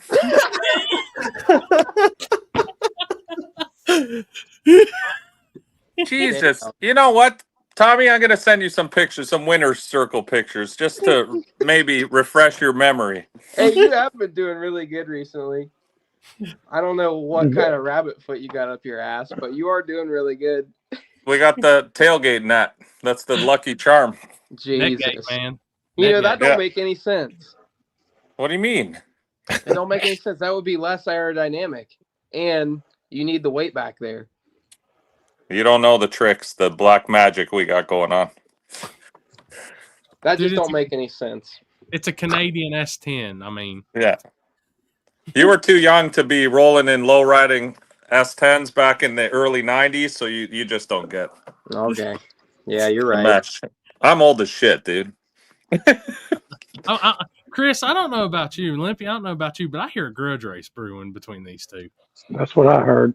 I'll grudge race Tommy whenever he wants, anytime. I'll fuck you up in my full size. Yeah, no, but it's the, gonna be the truck on truck crime. Yeah, it's got to be truck on truck crime. I ain't racing no fucking ultra lightweight Falcon bullshit.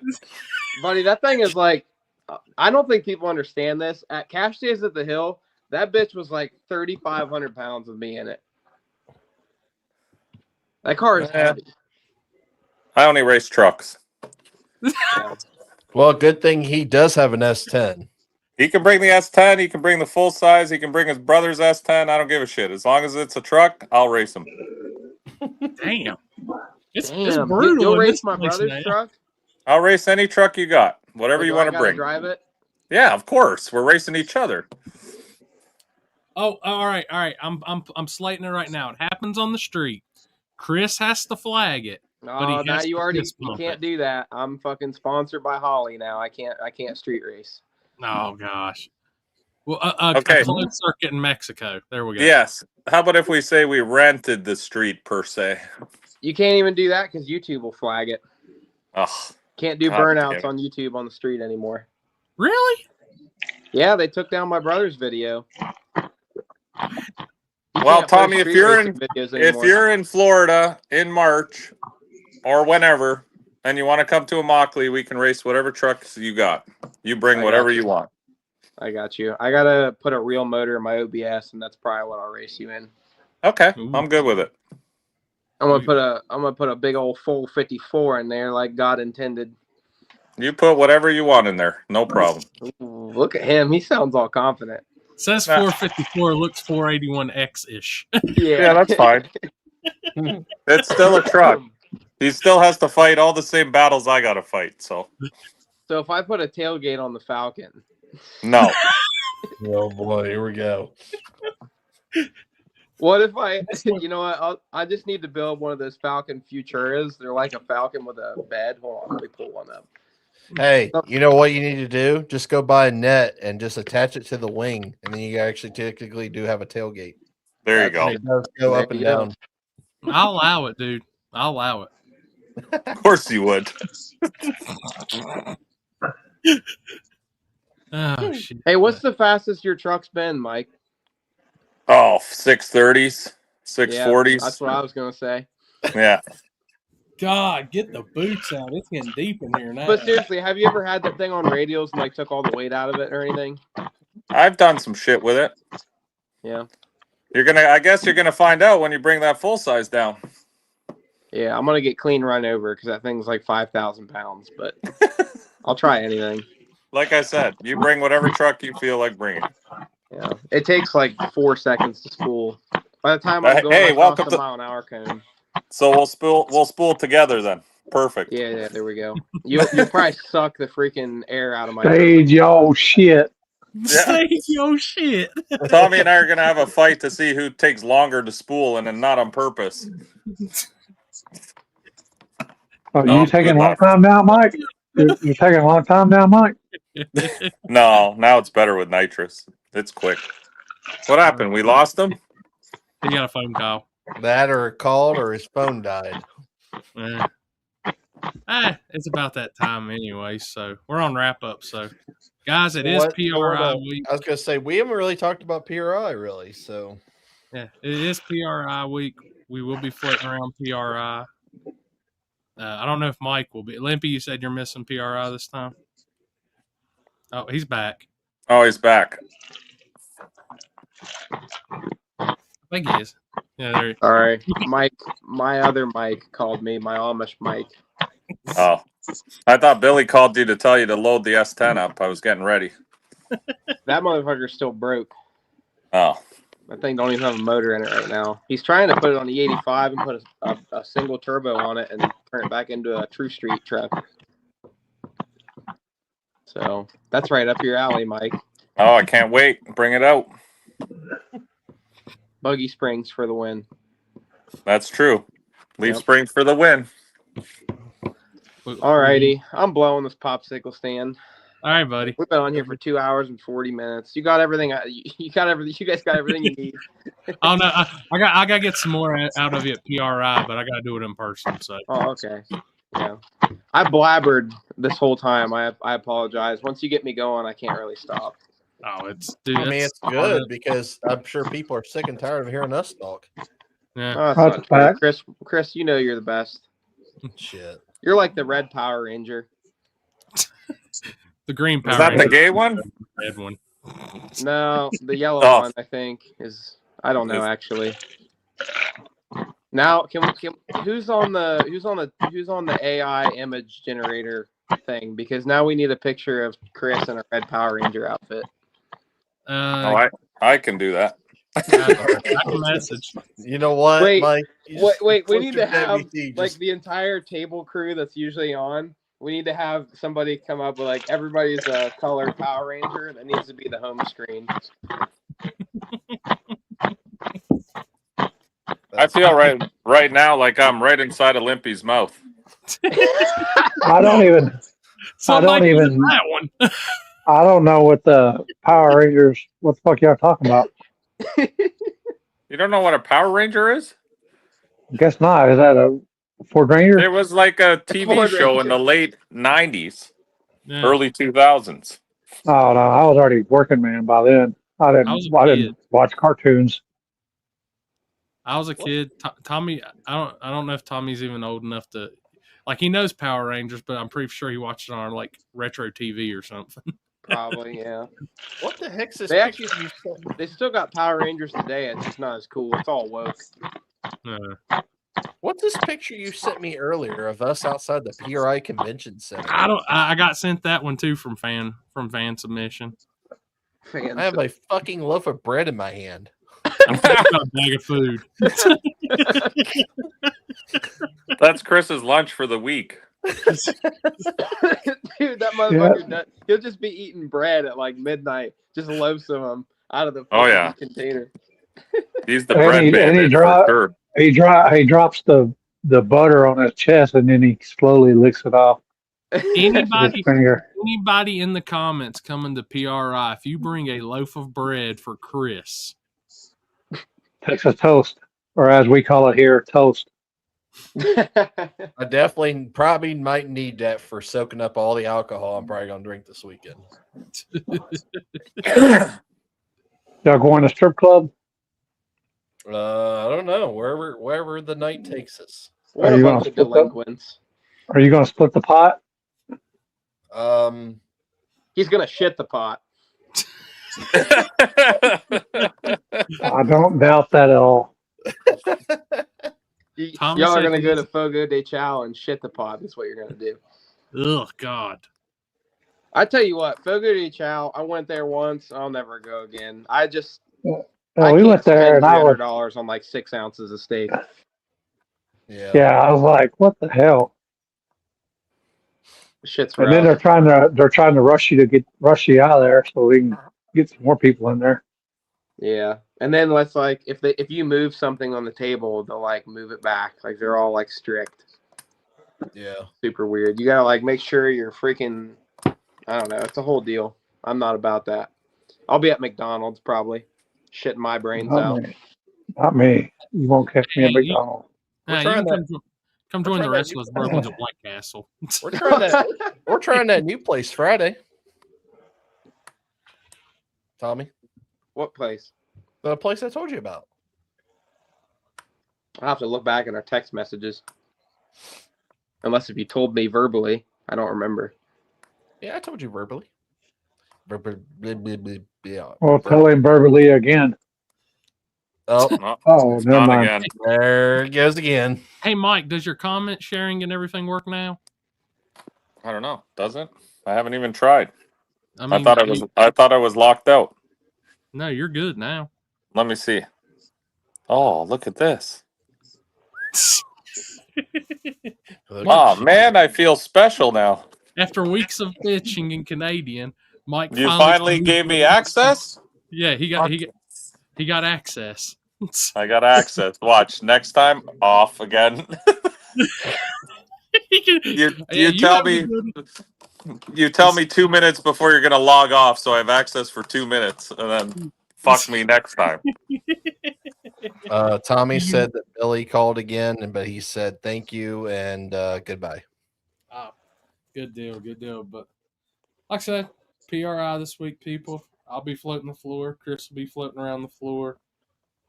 At some point, I'm stopping because my back's still knocked out of whack, so I'm going to sit down for a little bit. So I'm gonna try to get Terry to come out next year, but if I do, we really do have to do this table at PRI. I don't know how much a booth costs, but even a little one, let's do that. I'll sponsor some of it. Deal? I'm in. I don't care. I've been I got $20. I've been vocal about it for a year. Like, I think if we all chip in a little bit of money, it shouldn't be an issue. And We've been saying that for 3 years. I'll try to get some sponsors too. I don't even know the price on it, to be honest with you. I don't think it's that crazy. Honestly, I think it would be cool to have just a spot just to be there. And if That's what I mean. Just like a 10 by 10 or 10 by 12 fucking area, whatever. yeah, a 10 by 10 is the cheapest. Yeah. It actually. Let's see, 1 of the 6. Yeah, if you do a 10 by 20, if you do a 10 by 20, it's. I mean, you get a little bit of a deal, but it's not like it's a substantial amount more. Because I think it's like Chris, 34. I think it's like $3,400 to do a 10 by 20. Oh, whoa! Let's go back to the 10 by 10. A 10 by 10 is about $1,800. Where's the hallway? That's reasonable. And that's in the hallway with the comfy that's- chairs. It's probably going to be in the hallway or the conference center, one of the two. That's fine. Wherever. Hey, Where we can sit down. Yeah, exactly. We'll figure it out, but yeah, for sure next year, 100%. I'm going to try to get Terry to come with me too. So, dude, do they allow people to cook on the inside? Terry can cook us some food while oh fuck yeah! I'll bring the Blackstone. We'll drive there. I don't give a fuck. They gonna bring some Wagyu? Oh, he'll bring some Wagyu for sure. 5 minutes into us, the fire crew's there spraying us down with fire extinguishers. Yeah, and kicking us out. Money gone. And I'm biting people who's trying to steal my fucking Wagyu steak from me. Yeah, let me cut your arm off. But I'll be there Thursday morning, bright and early. Chris, Thursday morning. I need to be there tomorrow, but I don't really have a place to stay, so I'm working on that. You check with Julie? I have not. I should have. I actually should have asked Jeff. Or hit up Jeff. Don't you have like a bread spotlight you can put in the air like Batman, and then all your fucking bread horse come out of the woodwork? I mean, you would think, but apparently not. You got to do better, Chris. I know. Hey, there you go, right there. Dan even said he'd pitch in on Boost Space. There you go. It's our first sponsor. Oh yeah. 2026 will be the year that the table finally gets the booth. I'll put in 500. So you guys figure out the rest. Okay. I got 20. Jesus, Corey. I got a nickel. All right, fuck Corey. We'll do the Sunday night shit show live from PRI. Hold up. I got this, Mike. If you want to see us, make sure to come and support the 9th annual Strange Engineering Ronnie Buff Memorial featuring the King of the South 3 at Shadyside. What We the need to fuck make does that have to do with the booth? Because if that makes money, I can make money to afford the Oh, booth. I got you. Oh my god. Dry Another promote again. another dry promote right there. There you go. Extra dry. The one person I'm gonna expect to pick up on it, Mike's like, "What?" I was confused for a bit. I'm like, what's he talking? How are we gonna make money like that? No, I'm making money to make money. That's it's the you know how promotion works. Yes, I understand.